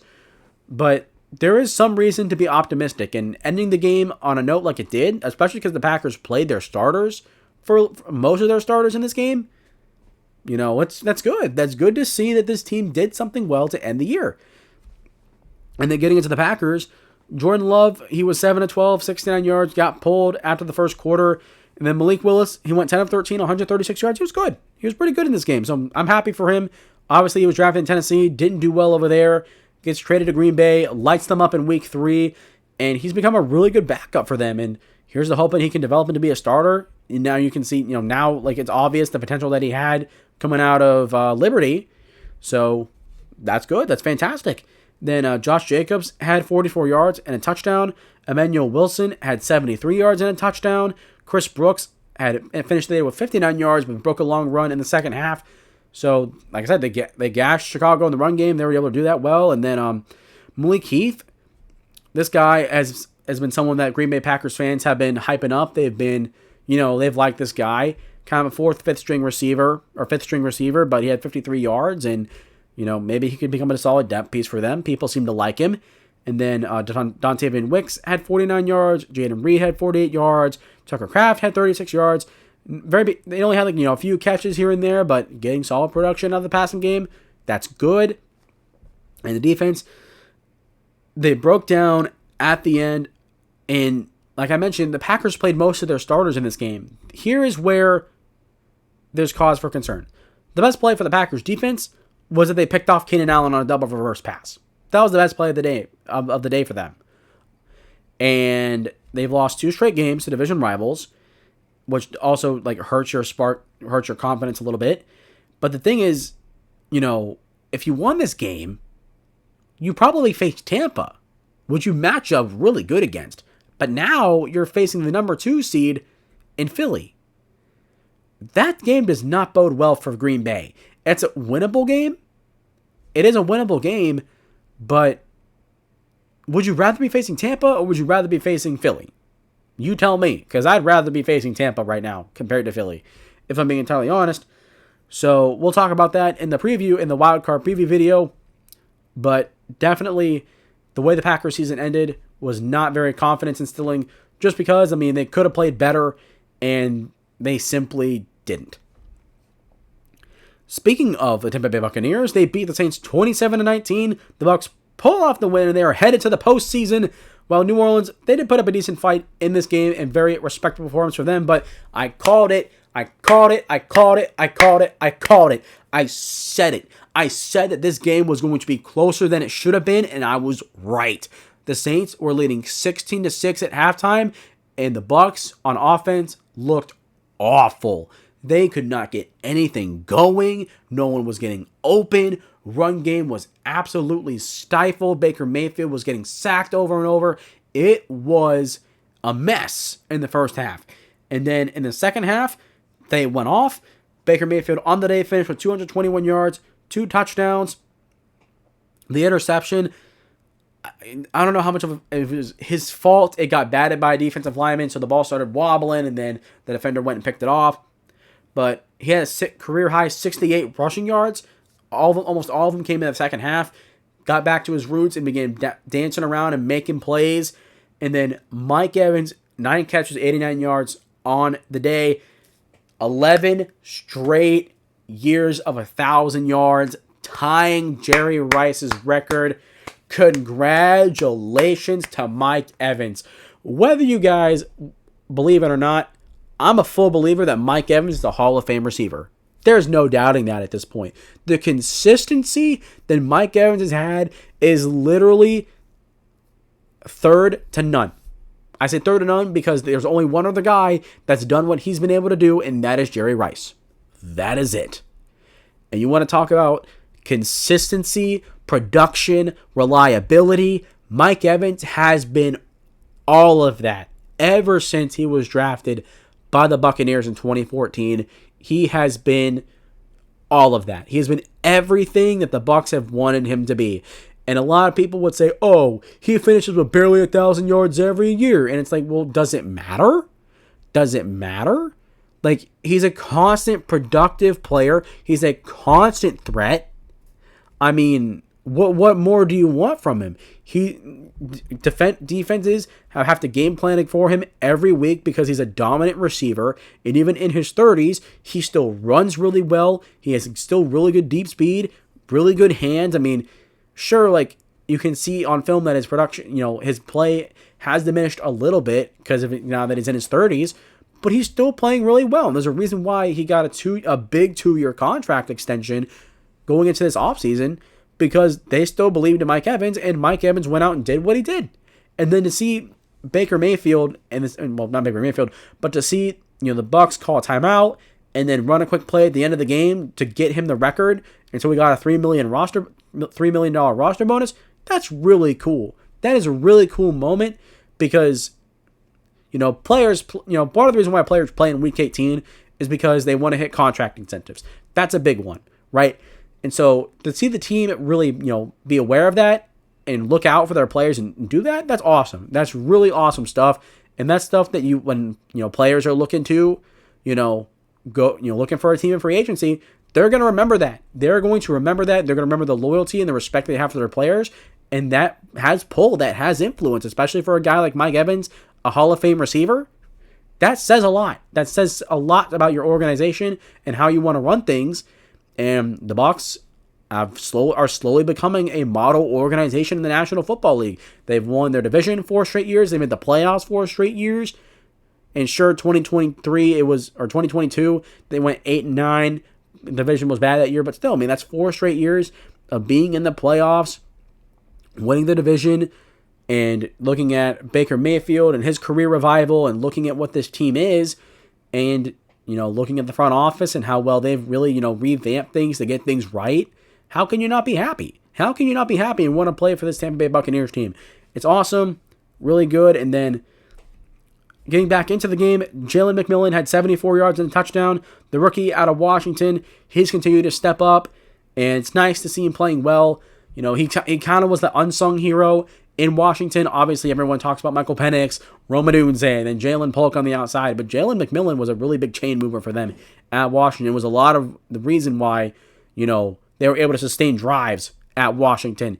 So, unsung hero is stepping up big in this game. And then Payne Durham also got a touchdown. It was really pretty. It almost looked like he caught it standing. It was beautiful. And then Bucky Irving had 89 yards and a touchdown. Finished with 1,100 yards, 8 touchdowns. I knew he was going to be good coming out of Oregon. I didn't think he'd be this good. He's been fantastic for the Bucs. He's really elevated this offense and really elevated this run game. Him and Rachaad White are the best running back duo in the NFL, not named David Montgomery and Jahmyr Gibbs. Flat out right. I'll die on that hill. And defensively, played mostly well. It was obviously leaky in the secondary at points, but when it mattered most, they shut it down. They were able to get off the field. They played well, and then now they're in the playoffs. They're hosting. They play Washington, and this is going to be the best game of the wild card round. We'll talk about it in the next episode. But continuing with the Saints, Spencer Rattler had 240 yards, had a touchdown, 26-42. He was fine. He was good. And then their tight ends were getting involved. Juwan Johnson had 83 yards. Moreau had 31 yards off of 4 catches. And it's nice to see that, they're getting some type of production, especially without any good receivers out there right now for the Saints. And defensively, they fell apart in the second half, let the run game take over. They could not get out the field on third down. So it's unfortunate, but the Saints, they put up a fight in this game. And for the players, it's nice to see how hard they fought, considering how bad of a season that this has been. I mean, if you think about it, they started off 2-0 and looked fantastic, and they only won 3 games the rest of the way. They only won 3 more games after that. And after what they looked like after week 2, and I've been talking about it, I don't think I would have guessed them. They would have only won 3 more games. I wouldn't have guessed that. I really would not have guessed that at all. But here we are. But to see the players still out there putting in an effort, that's good. That's really good. It goes to show that the culture of this locker room is still in place for the most part. You get a good head coach in here. A lot of people are saying Aaron Glenn's going to be that DC. And you know what? After the performance that he had against Minnesota, now that move feels a lot more encouraging. And they finished with the 9th pick in the draft. So they're picking in the top 10. Here's your opportunity to get a franchise-altering player. Is it a quarterback? No, I don't know what they're going to do there. They're probably going to keep Derek Carr for another year. So we'll just have to see what happens there. But you're still going to get a good player in the draft picking in the top 10. So will be interesting to talk about that later on and follow that as the offseason continues going on. And we'll move on to the Patriots defeating the Bills 23-16. And the Patriots get a win to close out the year. And we got one of the best performances by a Patriots quarterback this year. But it wasn't Drake May. It was Joe Milton, 6th-round pick out of Tennessee, making his first career start. He went 22 of 29, 241 yards, 1 passing touchdown, 1 rushing touchdown. He was great. What? Did you guys watch Joe Milton in this game? Did you guys watch him deal? Did you watch him move around in the pocket? Run the football. His first career touchdown, the dime to Kayshon Boutte over the middle of the field, was a perfect throw. You're never taught to throw over the middle of the field, but guess what? He did it, and it was a perfect throw. Did you guys see the throw that was called, the touchdown that was called back from a penalty? He was getting pressured. He stepped up, rolled out to his left, spun around, made a guy miss, and then as he was kind of like leaning forward, he threw a dart on the left sideline. Did you guys see that? That's nuts. And now you can see why I was so high on this guy going into the draft process when I first started this show. It's because this dude is talented. He is talented. He works really hard. And you mix those two things together, and you're more than likely going to have some success. And his game was so good that teams are now inquiring to trade for him. So, I'm not going to say I was right about Joe Milton. It was only 1 game. But now do you guys see why I was so high on this guy? It's because of that. That right there is everything you need to know. And why did he do so well? He did so well because you gave him early throws to get into a rhythm. Now, in college, it was hard for him to get into a rhythm. But when he did, if you guys go back and look at the film on Joe Milton when he was at Tennessee in his final year, when he got into a rhythm, he was great. He was really, really good. It's just he didn't get into a rhythm often enough, but when he did, he was fantastic. He was electric. And then showcasing the dynamic ability like he did in this game. This guy's 6'5", 250 pounds. He runs in for a touchdown and then does a full-on backflip and sticks the landing.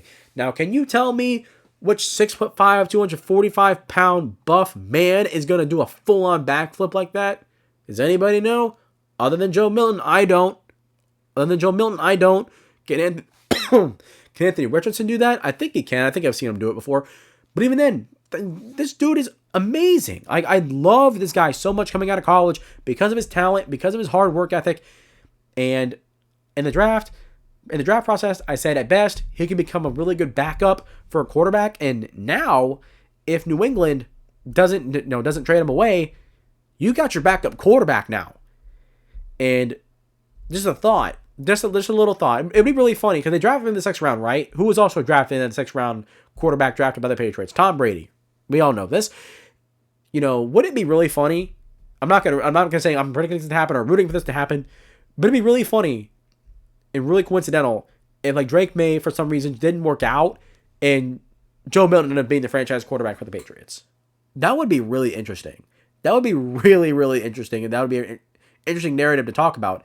But we won't have to talk about that until that actually happens. And if Joe Milton gets traded, it will never happen. But either way, he had a really good game. Kayshon Boutte, who caught the touchdown, had finished with 117 yards. He was really good. And defensively, he had a really good performance. Had a really good performance against the Buffalo Bills. Obviously, Josh Allen, he sat in this game. Well, he started. He technically started. He had a handoff, and then he went to the bench. So he didn't play in this game, really.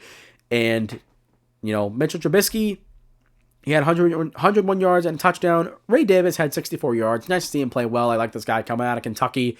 Really cool guy. And then Curtis Samuel had 52 yards off of 7 catches. He played well. So for the Bills, they were resting a lot of their players. That number 2 seed locked in. It is what it is. But defensively, they did get carved up by Joe Milton. Joe Milton played great. Oh my God. It's awesome. But let's see here. That's pretty much it. I finished that a lot quicker than I thought. I'm sorry. That was a little arbitrary. But yeah, Joe Milton played great for the Patriots. The Bills, we're not playing most of their starters. So they lost, but hey, the number 2 seed's locked in. You're going against number 7 seed Denver. There is a factor though with this game that we'll talk about in the wild card preview that makes this game a little bit more interesting because the Broncos, believe it or not, actually match up against the Bills pretty darn well. We'll talk more about that in the next episode though.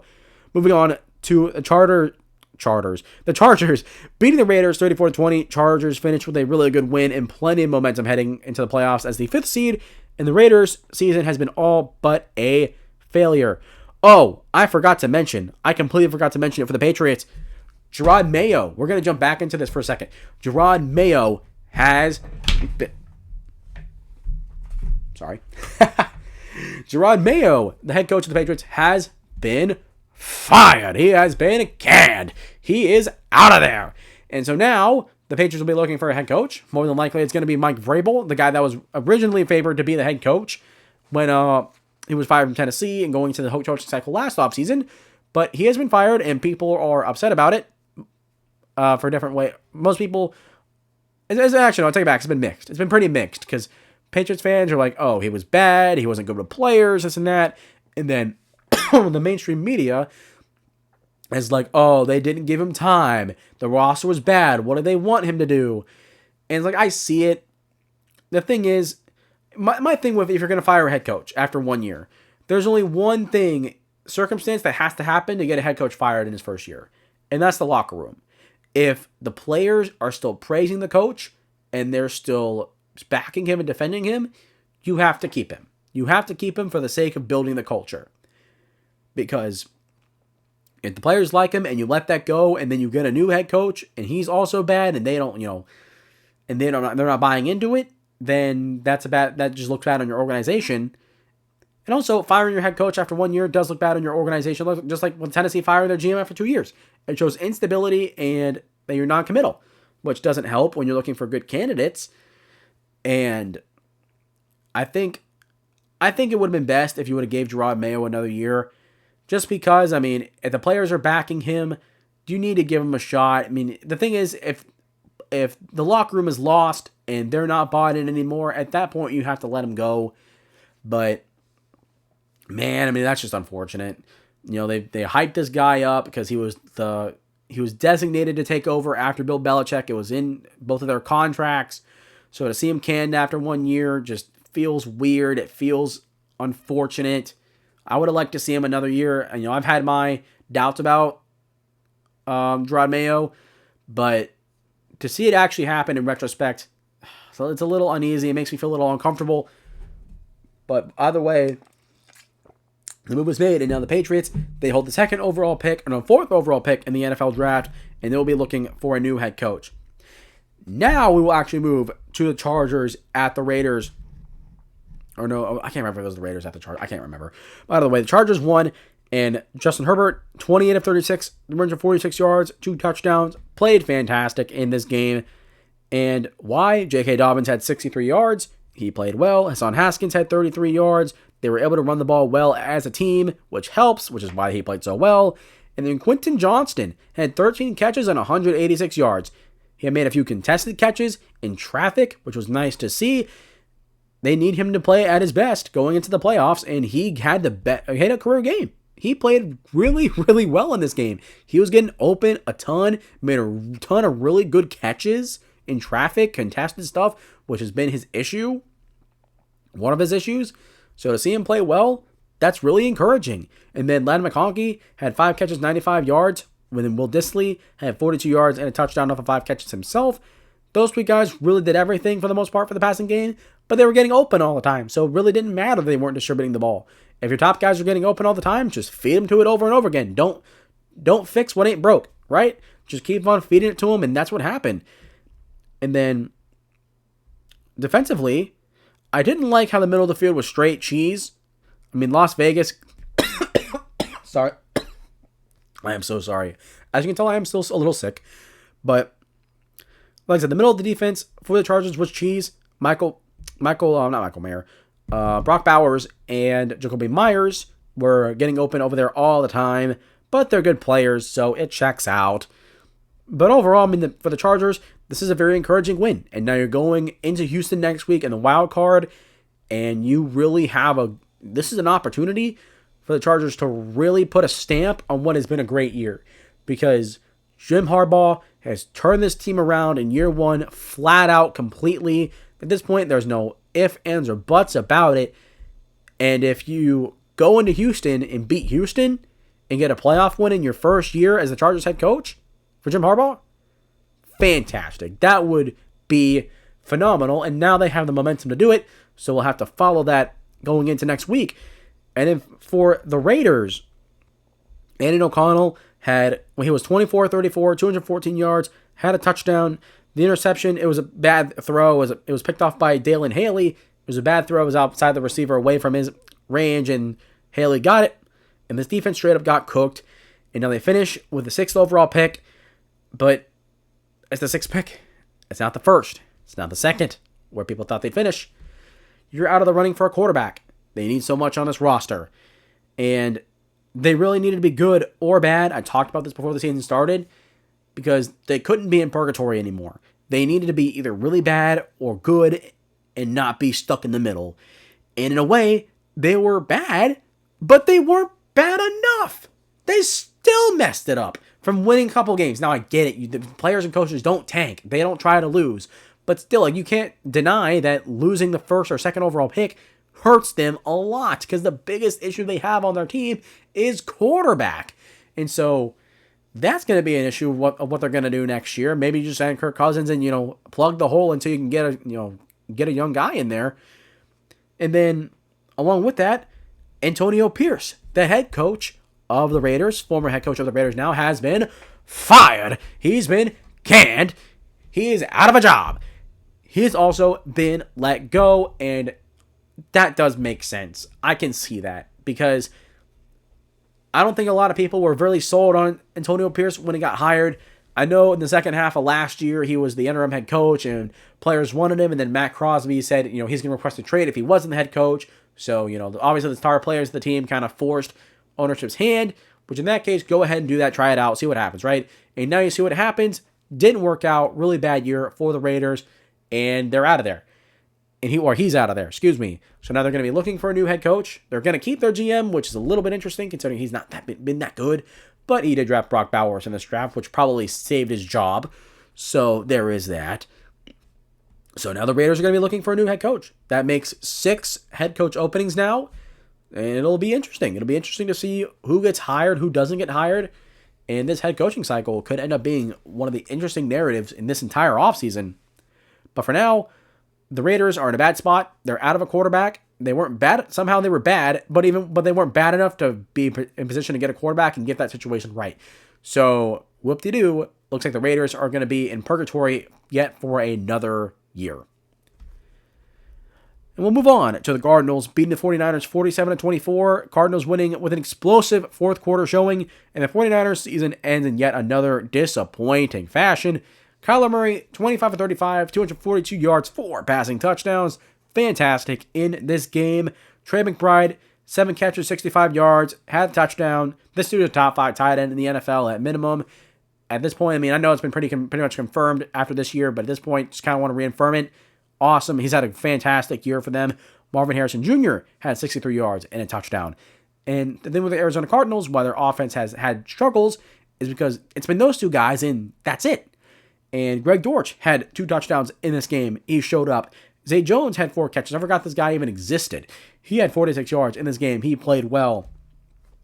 And then Tony Jones had a big touchdown run to ice the game. Michael Carter had 43 yards and a touchdown. So in total, between all the runners, they had 27 carries, 151 yards. That's a great day running the ball. That's exactly what you want out of your run game. And then defensively, you got 2 picks, including one of them being a pick 6. You forced a fumble on Josh Dobbs, hitting it out of his hands. And what a great way to end the year for the Cardinals. You know, I picked them going 5-12. They finished 7-10, where a lot of people had them finishing. This kind of felt like a year in the oven type of season for the Cardinals, because they got a lot of young talent with this draft. They have some good pieces. They have a promising coach in Jonathan Gannon. And now you can have another year with another draft, another good free agency round, if you can get that going. And, you know, if your players develop, you can step up. And remember, at one point, the Cardinals were first place in the division. They had first place for a couple weeks, and they're in the middle of the year, and they lost it. So this Cardinals team is almost there.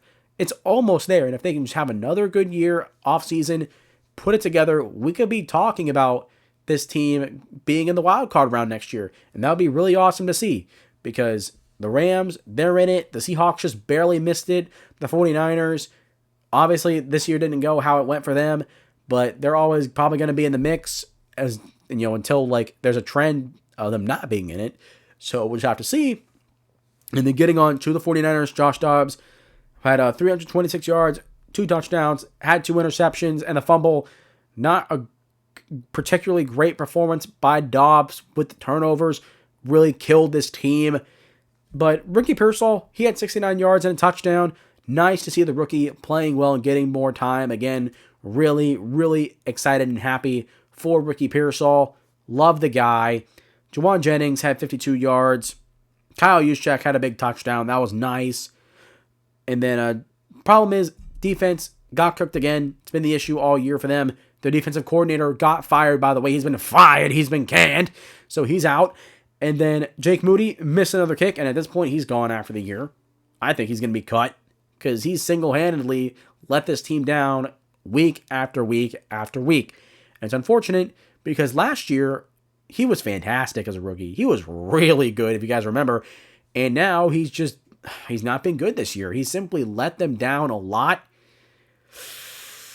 And that's unfortunate, because I remember the reliability of what's his name? Not Phil Dawson. Phil Dawson was the kicker there for a while. It was the guy, was it Robbie Goldman?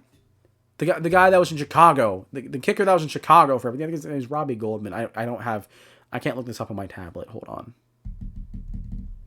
No, I'm not going to. I don't got time for that. So let me know in the comments. You guys know who I'm talking about. I know, like, his last name is Goldman, I think. Robbie Goldman. Or Robbie Gold. Was it? Yeah, Robbie Gold. Robbie Gold is his name. But yeah, that kicker feels like a long ago since you had that guy. Robbie Gold was a good kicker. But Jake Moody, he's gone after the year. It's unfortunate. And for the 49ers, caps off a disappointing year. Injuries and bad coaching on the defensive side of the ball really did them in. So we'll see what happens in the offseason and going into next year if they get better. It'll be a very interesting narrative to watch during the offseason. And then we get on to the Broncos and the Chiefs. We're going to talk about this one really quickly because there was a shutout. And the Broncos, they punched their chicken. They punched their chicken into the playoffs.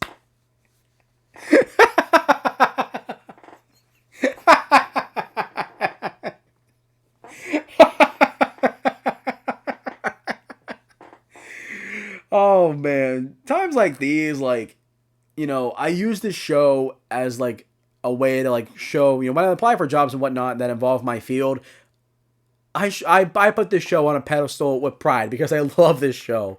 And things like this, obviously, if you want to be a play-by-play announcer, you can't be saying punch their chicken into the playoffs. But come on, you can't help but laugh. That's just funny. But they punched their ticket into the playoffs in an amazing way, giving their Chiefs the first shutout since 2011 and the first one in the Andy Reid era, which goes, honestly, great for Denver.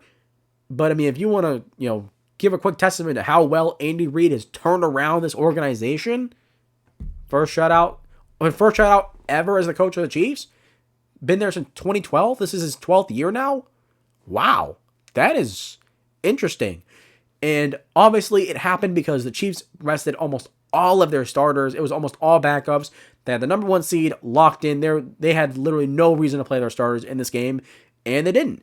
And Bo Nix took advantage. 26 of 29, 321 yards, 4 touchdowns, best game of the year.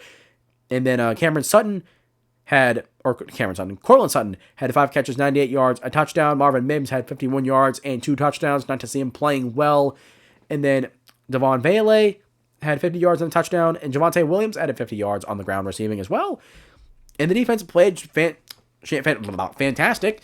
Obviously they had a shutout, but I want to give a quick shout out to Nick Bonito. Nick Bonito finished the year with 13.5 sacks. He played great in this game. 3rd in the league in sacks overall this year. He has really emerged and has been one of the big catalysts for the Denver Broncos defense having the surprise turnaround that it had on the field. So I'm happy for this guy. Fantastic. I think he was voted as a Pro Bowler too, which, congratulations to him. I'm not a fan of the Pro Bowl. I think fans voting on the Pro Bowl is dumb, but that's a whole conversation for another day. But the fact that he's getting the recognition that he deserves for having a great year, congratulations to you, Nick Bonito. You are a really, really good player. And the Broncos, they got huge momentum going into the playoffs. Going against backups or not, getting a shutout win at home and having one of the best games all year, probably the best game the Broncos have played all year because of I'm sure, like I said, backups, but stepping up in a way that you did to punch your ticket after losing 2 games before that and, being at risk of losing losing your spot in the playoffs if you had lost. So, for them to step up in the way that they did, that's awesome. That's really awesome. And that type of performance gives them a lot of momentum going against the Bills, and they're going to need it. So that's a good thing. It helps them out a lot, and it's probably going to make this game against Buffalo a lot better. Can't wait to talk about this one when we get into that preview video. By the way, I'm hyping this preview video up because I am super, super duper excited for it. I really think it's going to be a great episode. And like I said, after you guys are done watching this, immediately go watch it because it's going to be good, guys. I promise. This game, though, was a good game, but not how I wanted it to end. The Seahawks defeated the Rams 30-25, Seahawks ending their year on a positive note, while the Rams are going to be dragging their feet into the playoffs. And Geno Smith, 20-27, 223 yards, 4 touchdowns. Fantastic. Noah Fant had 63 yards and a touchdown. Oh, insane. His touchdown catch was insane. It was a beautiful catch. And then DK Metcalf had 353 and a touchdown. Jansen had 4 catches for 9 yards. Was he hurt? Was Jansen hurt in this game? Did he just not play? I have no idea. But Seahawks fans, let me know in the comments down below, by the way. But that was an interesting thing. And then Zach Charbonnet, 14 carries, 59 yards. It was fine. And then Kenny McIntosh filled in as a backup, 7 carries, 49 yards. Solid game on the ground. And then the defense played fine. Leonard Williams was a force all game long. He got 2 sacks. He's had an all-pro year, in my opinion. And they got a 4th down stop. They contained the run game. For the Rams, they had a really good performance, which is unfortunate. You go back to the offensive side of the ball because Ryan Grubb, the offensive coordinator, has been fired. He has been canned. He is out of a job. He's let go on Tuesday. And so I know that that's weird considering the Seahawks offense was top 10 in the NFL. Their passing game was great all year long. But the inconsistencies in the running game, that's been an issue all year long. Obviously, these past few games, it's gotten a little bit better. But holistically on the year has not been good. And then issues in the red zone have been the biggest issue for the Seahawks offense this year. And so, sure, did you really need to fire him? I don't know. It's just considering that the year that Jackson Smith and Jigba had, considering that Geno Smith probably had his best year since being with the Seahawks. I don't know. I mean, you can also say because he didn't really utilize DK Metcalf compared to what other coaches have done. I don't know. It's a very interesting situation. I want a Seahawks fan to let me know their thoughts in the comments down below because I've seen some Seahawks fans feel very mixed about this decision. But either way, the Seahawks are going to be going in with a new offensive coordinator next year running the show, and it's going to be interesting. It's going to be really interesting to see what happens because the offense this year was not, really was not the issue in Seattle. It was an inconsistent defense early on in the year. And, well, I mean, that's part of the reason why they didn't make the playoffs, but they did finish 10-7. They finished with a winning record, double-digit wins, and for a rookie head coach, that's great. That's really, really great. Congratulations to Mike Macdonald for a fantastic first year in Seattle. Even though it ended, not where you want it to be, you missed the playoffs.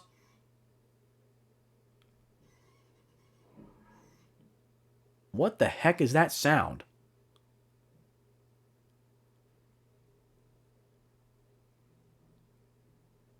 What the heck that is? You guys hear that? That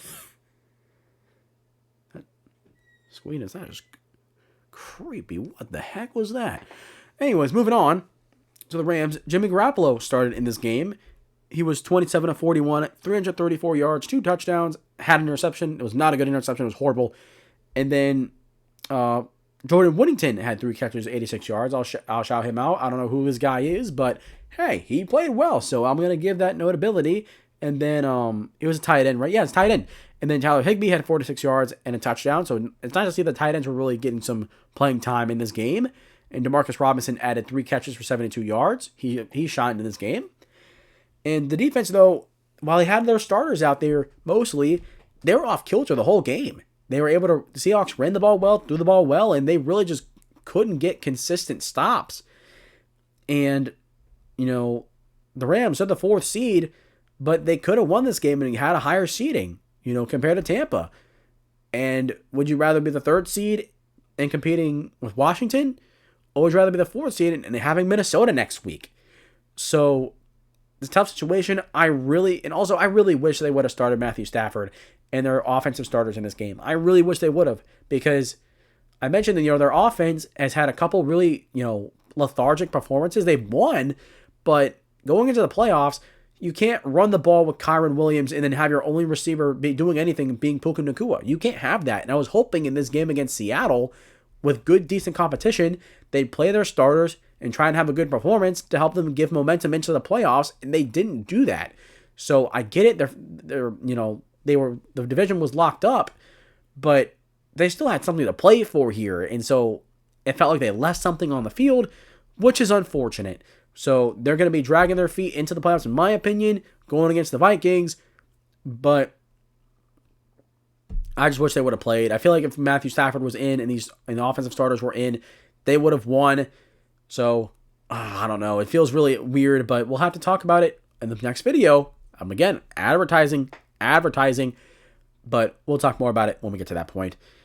And then the second to final game, of the week 18. Of week 18, the Jets defeating the Dolphins 32-20. Jets closing out on a high note, and Miami season fizzles out in a lot of controversy. But let's talk about the Jets. Aaron Rodgers passing 500 career touchdowns. Say what you want about Aaron Rodgers. That is a huge milestone. Congratulations to you for being part of the 500 touchdown club. That's a record, or that's a stat, that's a club, whatever word you want to use. That's great company. Aaron Rodgers is obviously going to be a Hall of Famer when he retires. So congratulations to him. That's really good stuff to see. And in this game, he played really well. He had 274 yards, had 4 touchdowns, and it helped that he had a good running game for the first time all year, it felt like. 57 yards from Breece Hall, 41 yards from Isaiah Davis. Overall, that is, 98 yards on 16 carries on those 2 guys alone. So, and then have a couple other guys. So they went over 100 as a team, but they got a good yards per carry. They got good production and efficiency, which is what they needed. Devontae Adams had 88 yards and a touchdown. Allen Lazard had 71 yards and a touchdown. He had a big touchdown early in this game. And then Garrett Wilson, as we get into a little bit of the negatives here, 4 catches, 51 yards. He has shown his complaints with his involvement in the offense. I think after this year, I think Aaron Rodgers probably leaves, and after that, he's gone. He's out of here. And considering that he's, praising Bryce Young for his performance, I talked about it. Please make this trade, Carolina. Please. Oh my God. If Carolina trades for Garrett Wilson in this offseason, I will go nuts. But after the year that he's had, that's been disappointing. I think Garrett Wilson's out of here at this point. He's openly talking about his complaint with his involvement in the offense. And it sucks because this guy is a very talented receiver. He is probably a top 10 most talented receiver in the NFL, I would argue. And he really hasn't been used all that much. So, that's not good. Despite the Jets finishing on a high note, Aaron Rodgers playing well, 500 career touchdowns, woohoo. That's not good. That's really, really not good because Devontae Adams is going to be a free agent. Allen Lazard has 1 year left on his contract. He might be actually a free agent after this year. I don't know. But, oh, man, that's not good. That's really not good. But one more positive. Defensively, Ashton Davis played really well. He picked off Tyrell Huntley twice, so that's really good stuff. And they also forced 2 fumbles getting off. So that's 4 turnovers on the day, so that's a way to win. They finally, for the second time, it felt like third time this year, the offense and defense played complementary to each other. And the Jets needed that. It feels good that they could end the year on a high note. I don't know how high of a note it is considering, where people thought the Jets would do what they would do this year. But hey, a good win is a good win against a Miami Dolphins team that I thought would win. But hey, you gotta win. You put up 32 points. Hey, I'll give you the credit. You guys got the win. I will give the credit where credit is due. And they do also finish with a 7th overall pick. Prime time for a couple to get a defensive player to really revolutionize that side of the ball, whether you draft Mason Graham to pair with Quinnen Williams or maybe Abdul Carter or Michael Williams in the edge. That'd be really good to see. And then going into the Dolphins, Tyler Huntley had 227 yards, had a touchdown to Jonnu Smith, 2 picks. They were not good. Jonnu Smith, though, had 56 yards and a touchdown for 9 catches. This guy's good. He has revived his career in Miami, and now Miami has a good tight end. They finally have a good tight end for the first time in forever. Now, Mike Gesicki, yes, Mike Gesicki is a good tight end, but he wasn't used very much in his time in Miami. It seems like they're finally using Jonnu Smith. It seems like he fits the scheme more because he's not the biggest guy, but he's a little bit more of a faster guy. So I guess he fits the scheme more. He's clearly doing well. He probably could have been a Pro Bowler this year. I've heard people argue that to put him in over Travis Kelce, which Travis Kelce only got in because he's dating Taylor Swift. I'm going to die on that hill, by the way. Sorry, Chiefs fans. Sorry, Swifties. But he's had a great year. He's had a really good year. And then Devon Achane, 11 carries, 121 yards, touchdown. He finished the year on a high note. Good for him. Defense laid another egg. They had their moments, but it simply wasn't. They didn't have enough. Simply didn't have enough, and they're going to keep defensive coordinator Anthony Weaver. Is that a good decision? Not really. But hey, give him another year. Let's see what happens. Get some pieces in here. Hey, who knows? We'll see, right? I'm willing to keep an open mind there. But the big controversy from this game for Miami is Tyreek Hill. Tyreek Hill has openly announced that, I want out.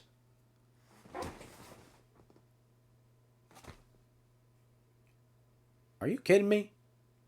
Are you freaking kidding me? This dude goes for 1,900 yards in back-to-back seasons. And then in the third year with Miami, they don't do well. They finish 8-9. And now he wants out? You can't leave the best team in the NFL to go chase the bag and then complain that you're not winning. You have more baby mamas than touchdowns, my guy. What are you yapping about? All I heard was yap, yap, yap, yap, and a bunch of yap. And the thing is, I don't feel bad. I don't feel bad for Tyreek Hill. Yeah, losing sucks, but you went to Miami. You went to Miami and you said Tua Tagovailoa was as good as Patrick Mahomes. Now, is that true? No. But Tua is a good quarterback. So, I don't know what that whole entire debate is about. Anyways, I think that's a weird debate. Tua is a good quarterback. Just accept it, guys. But here's the deal. You can't have your cake and eat it too. You simply can't. And now you're saying you want out. And now, like, it's coming out that, oh, he didn't request a trade. And then Mike McDaniel, the head coach, is having to talk to Tyreek Hill about how, you're not supposed to say that. And it's like, what is happening here? Like, I get it. Like, Tyreek Hill, sure, a lot of plays have been left on the field because of bad quarterback play without Tua being there. They lost a bunch of games without Tua. I get it. But also, he had a ton of drops this year. He simply was not himself this year. He simply wasn't. Excuse me. And so to see him make those comments openly to the media, it's like, dude, that's just such childish, immature behavior. And the thing is, like, I'll openly say it. I don't like Tyreek Hill. I don't like Tyreek Hill as a person because he is a domestic abuser. He is genuinely not a good person off the field. On the field, yeah, I love the guy. He's phenomenal. He's electric. He's awesome. But as a person, I'm not the biggest fan of Tyreek Hill, if I'm being entirely honest, because of that issue he had years ago. And that stuff stings on me personally. Physical abuse is not good. It's never good. I'm not going to talk about that. But by the way, it's very immature. It's very childish, and it looks bad. It looks really bad because you went to Miami because you wanted all this money that Kansas City wasn't willing to pay you, and now you're complaining because you're not winning. Like, come on, this team hasn't won anything. This team hasn't won anything since he got there. Like, what? You went to the wild card round against Kansas City in the snow and then absolutely did nothing. Like, who are you to complain? Like, you weren't perfect in this season. You weren't perfect. Like, I get it. Quarterback play was bad, and so a lot of plays that normally Tua would have made were left on the field without him being on the field. So I get it. But you can't do that. You simply can't do that and have your cake and eat it too. It's simply immature. It's selfish.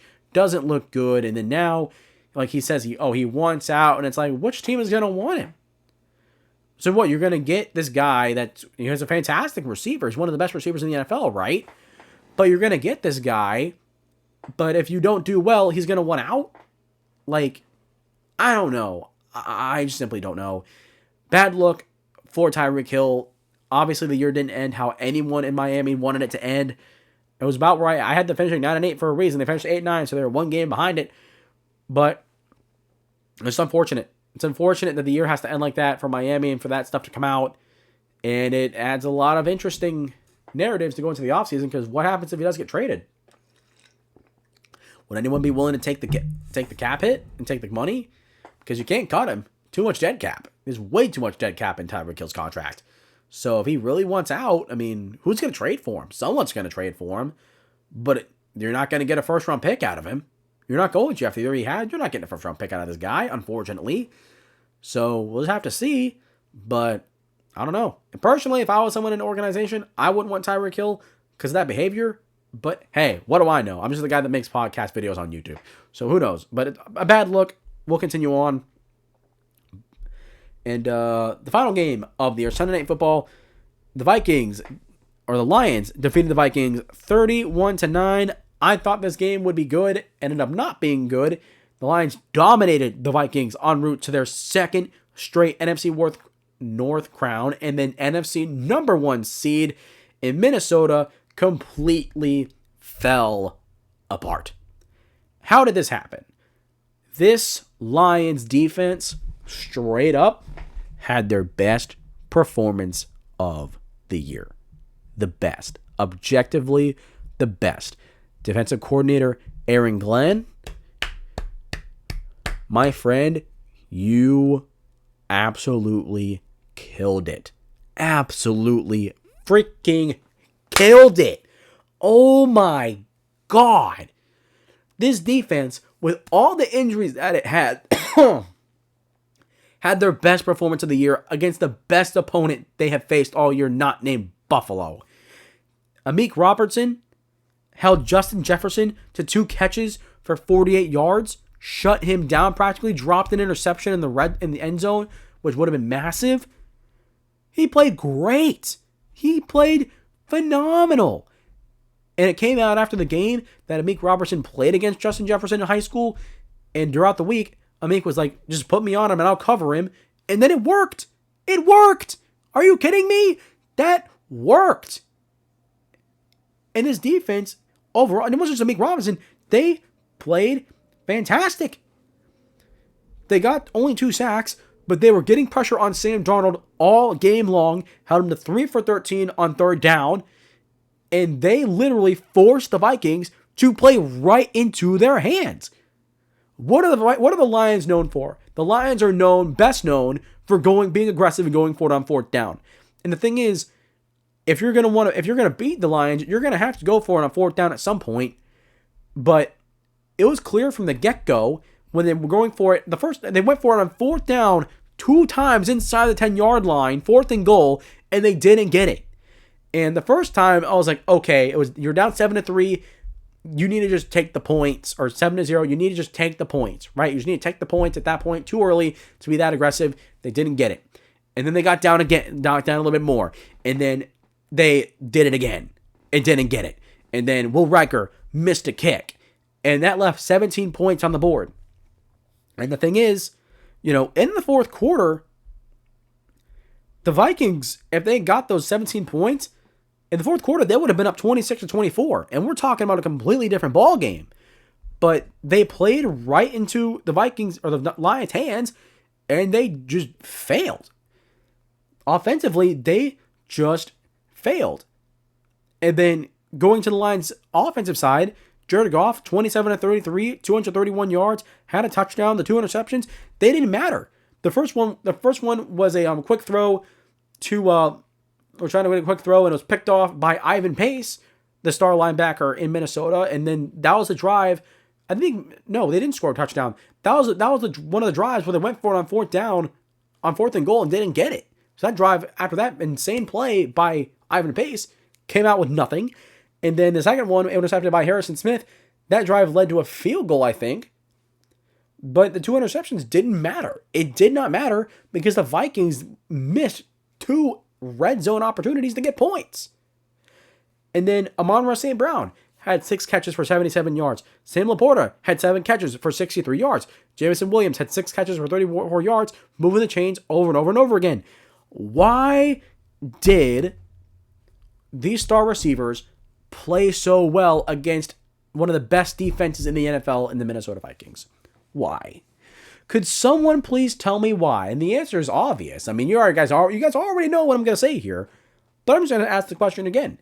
Because when the passing game is efficient as it is, and these guys are continuously getting open, what has to happen? Your running game. The running game has to play well, and not only did it play well, honestly, I deserve that. Jahmyr Gibbs. 23 carries, 139 yards, 3 rushing touchdowns at 31 yards, and a receiving touchdown that was caught on a 4th down attempt. What a game. Jahmyr Gibbs finishes as the NFL's touchdown leader with 20 total touchdowns. The third rushing touchdown, the 4th touchdown of the game. He was stuffed at like the 3-yard line, and they pushed him in with a second effort. The rugby scrub was fantastic. Jahmyr Gibbs has been phenomenal. Some people questioned if without David Montgomery, was this running game production was going to dip or not? No, it has not dipped at all. Jahmyr Gibbs has shown that, in this dual backfield that he's had with David Montgomery, he's been great. But if he was the full-time starter, this dude might have finished with 1,800 rushing yards. He has been fantastic since David Montgomery's left with injury. He has stepped up in a big way. And then, mind you, the Vikings defense is the best run defense in the NFL. They're the best run defense in the NFL, and Jahmyr Gibbs just exposed them. Bad. Really bad. And there was a lot to play for in this game for the Vikings. Obviously, the winner was going to win the North and get the number 1 seed, and the loser would be on the 5th seed. And the thing is, for the Vikings, they couldn't have not to afforded to lose this game. But defensively, they fell apart to Jahmyr Gibbs. And Offensively, they played right into the Lions' hands. And then Sam Darnold, he finished 18 of 41, 166 yards. He was awful in this game. Straight up, unequivocally, he was awful. He got pressured all game long. He could not get throw receivers open. He had bad misses. The sacks were at awful times. I mean, remember a few years ago when he was with the Jets against the Patriots on a primetime game, and the mics caught him saying, "Oh, I'm seeing ghosts." That's what it looked like. This looked like he was seeing ghosts because receivers were getting jammed. They at the line of scrimmage. They were not getting open at all. And I don't know why. They just didn't run the ball that much. Sure, like Cam Akers had 65 yards and he had a big run in the second half, and then Aaron Jones had 45 yards, but between Akers and Jones, that was only 16 carries for 100 yards. When your offense isn't getting enough production in the passing game, you have to be able to run the ball somewhat. You have to be able to, kind of take that pressure off, and they didn't run the ball enough. They simply did not run the ball enough in trying to help out Sam Darnold, to help out this passing game. Jordan Addison and TJ Hawkinson got completely shut down in this game. Between them, they only had one catch for a couple yards. That's not going to get it done. Not against the Detroit Lions. That's simply not going to get it done. And for a game that was so important, and for a game that I was so excited for, considering that over the past couple years, the final game of the regular season had been pretty darn good. And in the first half of this game was pretty good too. Like two teams were exchanging blow for blow. It was a low-scoring game for a while. But in the second half, they just completely fell apart. But shout out to Aaron Glenn, the DC, for coming out with this game plan, because now the Lions, legitimately, they look really scary. Because the performance that they just had, and then they're going to have a week off to get more players healthy, and then a divisional round, they're either going to face the Rams, or they're going to face the Vikings again, when they have their number after that? Oh, come on. At this point, the Lions are almost guaranteed to be in the NFC Championship at least this year. It's almost guaranteed. No one wants to face Detroit right now. No one does. And I think right now, if you pit any team against Detroit, they win. That's how massive this win was. That is how massive this win was for them. Put them against Kansas City tomorrow. Pit them against Buffalo tomorrow. Pit them against Philly. Pit them against Baltimore. Pit them against Washington. Pit them against Tampa, who beat them. The Lions are going to win. The Lions are going to win. That's the effect that good coaching, like Aaron Glenn and what head coach Dan Campbell, that is what good coaching does for a football team. That is how you get fans like me, that's how you get excited about a football team.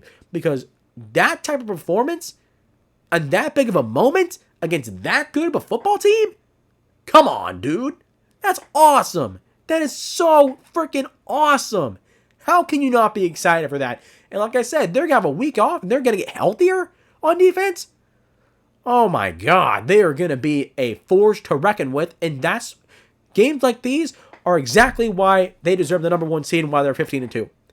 That is the reason why they've had the year that they've had.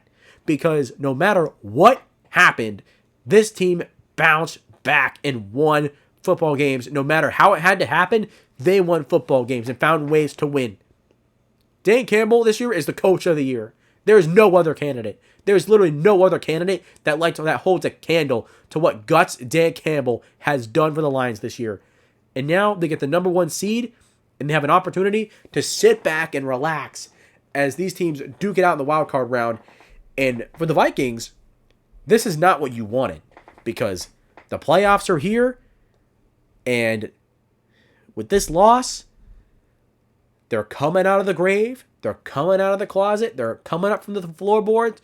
The Vikings playoff demons are coming.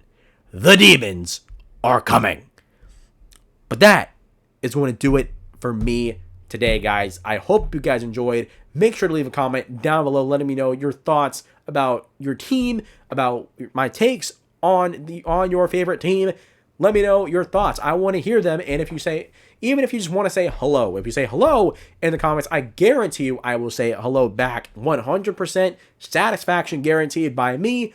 Along with that, make sure you do everything else every YouTuber tells you to do, guys. You know the drill. Make sure to hit the like button, hit the subscribe button.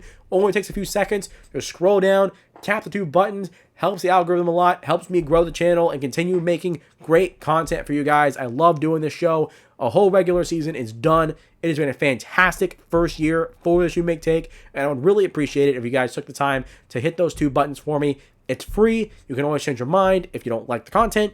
But I hope you guys like the content and hope you guys hit those buttons. It would mean a lot to me, and I would really love you guys if you would. And don't forget to also share the video, whether you share it on social media or telling your friends and family about it by word of mouth, getting everybody locked in and locked on to the Shumake Take podcast. My stomach just rumbled, coming out with great content for you guys every Tuesday and Wednesday at 8 a.m. Obviously, this episode is coming out later. I was sick, like I mentioned, but that's okay. And then immediately right after this video, for the last time, make sure you go check out my wildcard preview video. It is going to be really, really good. I'm excited for it because it is going to be a really well-made analytical video. That is going to do it for me today, guys. Hope you guys enjoyed, and I will see you all next time.